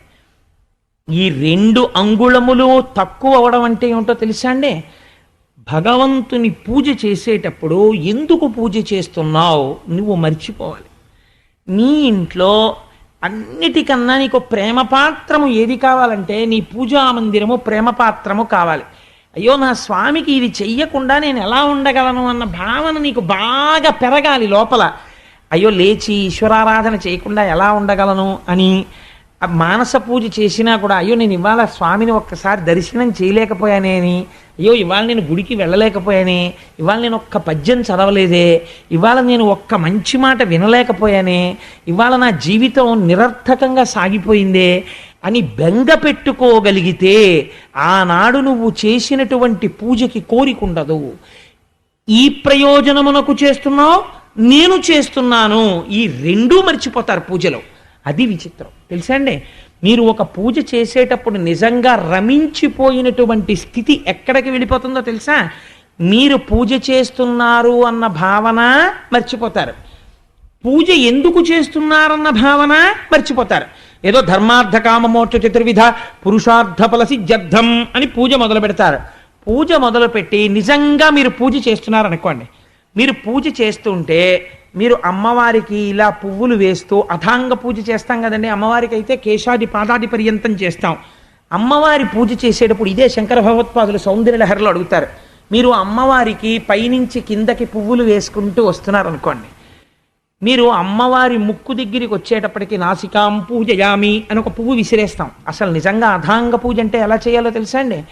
మీరు పద్మాసనం వేసుకుని ఇలా కూర్చుంటే స్వామివారిని పూజ చేస్తున్నారనుకోండి, ఇవాళ శివరాత్రి కాబట్టి ఒక శంకరుడు అని మీరు అనుకున్నారనుకోండి, స్వామివారి పాదములు, తెల్లటి పాదములు, పాదములకున్న మంజీరములు, ఆ పాదముల మీద పడినటువంటి పువ్వు, స్వామివారు ఎప్పుడు ఎక్కువగా పద్మాసనం వేసుకొని కూర్చుని తనలో తాను రమించిపోతుంటాడు కాబట్టి మీరు ఆయన పాదాల పక్కన గుల్భౌ పూజయామి అని పక్కన ఇలా ముట్టుకుని చూస్తే గరుకెక్కిపోయినటువంటి ఆ చిన్ని చిన్ని పిక్కలు, ఆయన కాళ్ళు, ఆ మోకాళ్ళ మీద వెంట్రుకలు, తెల్లటి ఆయన కాళ్ళు, వాటి మీద పడినటువంటి ఎర్రటి పువ్వు కింద పడుతుంటే ఆయన తొడలు, ఆయన కడుపు, ఆయన నాభి, ఆయన గుండెలు, ఆయన కంఠం, ఆయన గడ్డం, ఆయన నోరు, ఆయన పెదవి, ఆయన ముక్కు, ఆయన నేత్రములు, ఆయన లలాటం, ఆయన శిరస్సు, ఆయన చెవులు, మీరు దర్శనం చేస్తూ నేత్రే పూజయామి, కర్ణౌ పూజయామి, లలాటం పూజయామి, శిర పూజయామి అని మీరు ఇలా వంగితే పూజకి అందం ఎక్కడో తెలుసా అండి? అప్పుడు శంకరుడు సంతోషించి, ఏమి పూజరా నాన్న ఎంత పొంగిపోయి చేస్తున్నావురా అని ఇలా అన్నాడు అనుకోండి. ఆయన తలమించి కదిలినటువంటి పువ్వు మీ మీద పడినట్టుగా మీరు భావన చెంది మీకు తగిలినట్టుగా అనిపించింది అనుకోండి. ఇప్పుడు పూజ దేనికి చేస్తున్నారు, ఏమి చేస్తున్నారు, రెండూ మర్చిపోయారు. మరిచిపోయి తాదాత్మ్యత పొందినటువంటి స్థితిలోకి వెళ్ళిపోయారు. అది నిజంగా మహానుభావుడికి ఎవరికి వచ్చిందో కాలే ఆలోచన. శ్రీశైలం మల్లన్న శిరసొంచేనా చేనంతా గంగమ్మ వాన అన్నాడు. నిజం కదండి. ఆయన జటాజూటమునందు గంగ ఉంటుంది. ఆయన ఇలా అన్నాడు అనుకోండి, భక్తుడి వంక చూసి ఓ చాలా చాలా చాలా చాలా చాలా సంతోషం ఆయుష్మాన్ భవ అన్నాడు అనుకోండి. శంకరుడు కానీ ఇలా అన్నాడో చేనంతా గంగమ్మ వాన చెంబులో చిరిగిపోయినట్టు పడిపోతాయి. ఎందుకని? జటాటవీగల జల ప్రవాహ పావిత స్థలే గళేవలంబ్యలంబితాంభుజంగ తుంగమాలికాం ఢమడ్ఢమడ్ఢమన్నినాదమడ్డమర్వయం చకార చండ తండవం తనోతు న శివ శివం జటాకటాహ సంభ్రమ భ్రమన్నిలింప నిర్ఝరి విలోల వీచి వల్లరి విరాజమానమూర్ధని ధగద్ధగద్ధగజ్వలిల్లలాట పట్టపావకే కిశోర చంద్రశేఖరే రతి ప్రతిక్షణం మమ ధరాధరేంద్రనందిని కుచగ్ర చిత్రపత్రక ప్రకల్పనైక శిల్పిని త్రిలోచనే రతిర్మమ నవీన మేఘమండలీ నిరుద్ధరుద్ధర స్ఫురత్ కుహూనిషీదినీతమ ప్రబద్ధబద్ధ కందర నిలింప నిర్జరీధన తనోతి కృత్తి సింధుర కళానిధాన బంధుర అని ఆ శంకరుణ్ణి పూజ చేస్తూ రావణాసురుడు స్తవం చేస్తాడు. అగర్వ సర్వమంగళా కళాకదంబ మంజరీరస ప్రవాహ మాధురీ విజృంభణా మధువ్రతం స్మరంతకం పురాంతకం భవాంతకం మఖాంతకం గజాంధకంతకంతకం తమంతకంతకం భజే అని నేను స్వామి గంగానదిలో స్నానం చేసి సైకతం మీద కూర్చుని ఇలా చూస్తే నాకు దూరం నుంచి నిన్ను చూస్తుంటే వృషద్విచిత్ర తల్పయోర్భుజంగముక్తికస్రజో గరిష్టరత్నలోష్టయో సుహృద్విపక్షపక్షయో తృణారవింద చక్షుషో ప్రజామహీ మహేంద్రయో సమప్రవర్తయన్మన కదా సదాశివం భజే కదా నిలింప నిర్ఝరీ నికుంజకోటరేవ సన్విముక్త దుర్మతి సదాశిరస్తమంజలిం వహన్ విముక్తలోలలోచనల్లలాటపాల లగ్నక శివేతి మంత్రముచ్చర సదాసుహి సదాసుఖీ భవామ్యహం అంటాడు. నాకు 3 నేత్రములు కలిగినటువంటి మహాదేవ దర్శనం కావాలి అంటాడు. అలా మీరు పొంగిపోతూ చేస్తున్నటువంటి పూజ యందు నేను చేస్తున్నాను, ఇందుకు చేస్తున్నాను, ఈ 2 మర్చిపోతారు. ఈ 2 మర్చిపోవడం 2 అంగుళాలు తక్కువ అవుతోందన్నది మర్చిపోవడం, అలా ఎలా తక్కువ అవుతోందన్నది తెలియకపోవడం. ఈ ప్రయత్నానికి, ఈ తాదాత్మ్యతకు ఈశ్వరుడు లొంగిపోతాడు. ఇది భక్తితో ఈశ్వరుని బంధించుట. ఇలా భక్తితో కట్టేశారు పెద్దలు. ఏ వేదంబు పఠించే లూత భుజగం వేశాస్త్రములు సూచే తానే విద్యాభ్యాసమునర్చె కరి చించే మంత్రమూహించే బోధావిర్భావ నిదానముల్ చదువులయ్యా కాదు మీ పాద సంసేవాసక్తియ కాక జంతు తతికిన్ శ్రీకాళహస్తీశ్వర. ఏ వేదం చదువుకుంది పాము, ఏ ఉపనిషత్తులు చదువుకుంది సాలెపురుగు. కేవలము భక్తి చేత పరమేశ్వరుడు వశుడైనాడు.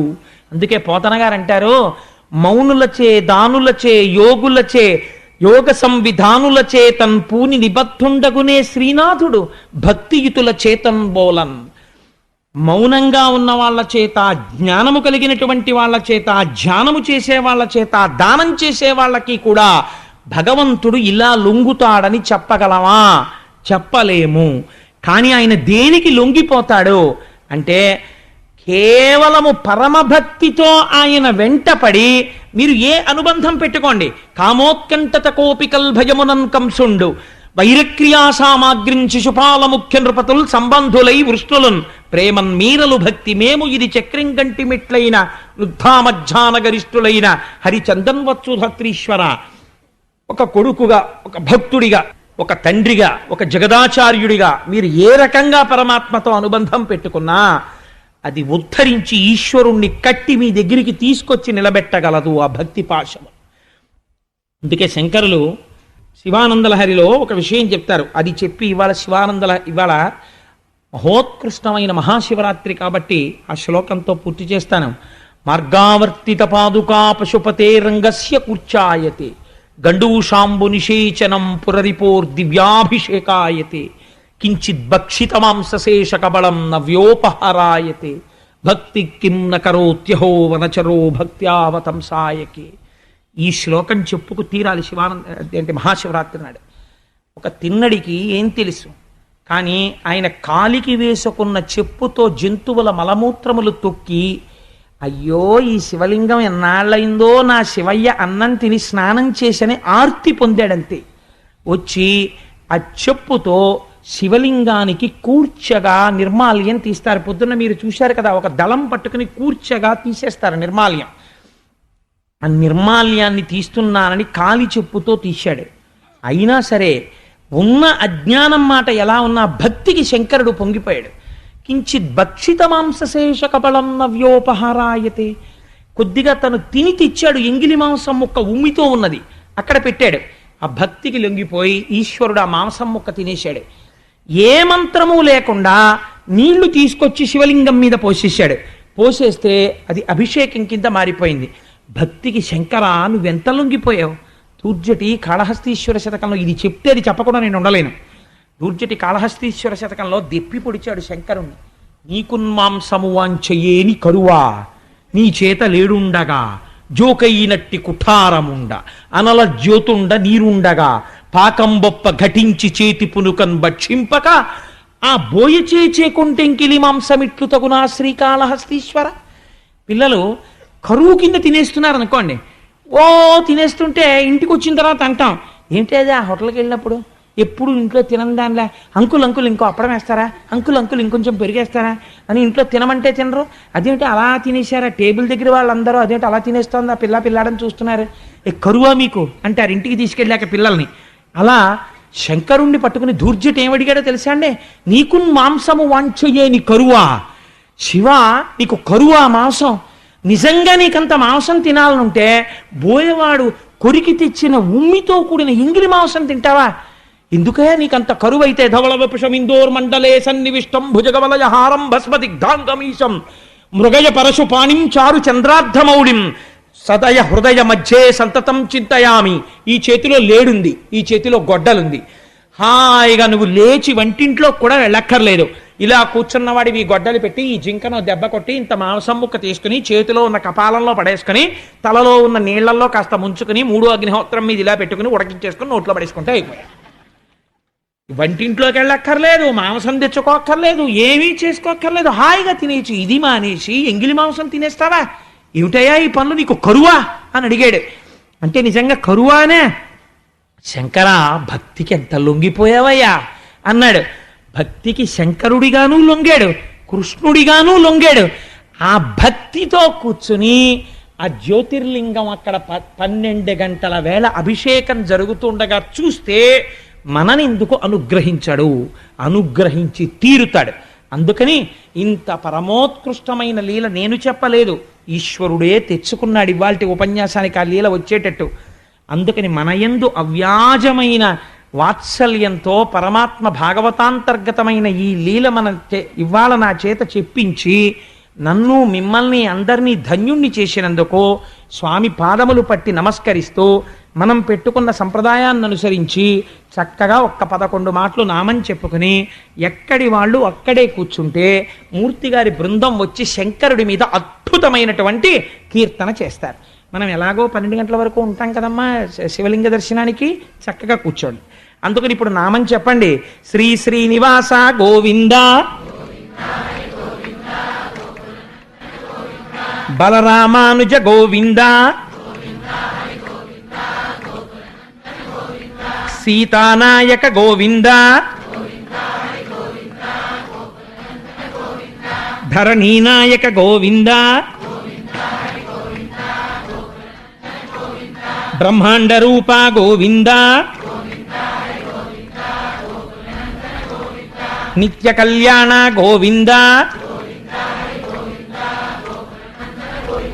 అభిషేక ప్రియ గోవింద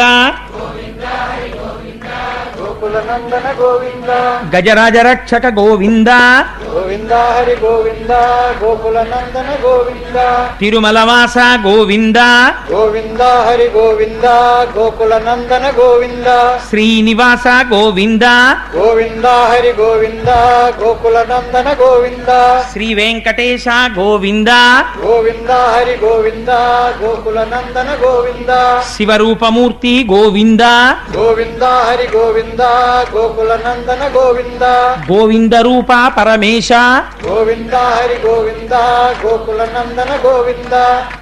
సర్వం శ్రీ ఉమామహేశ్వర పరబ్రహ్మార్పణమస్తు. స్వస్తి.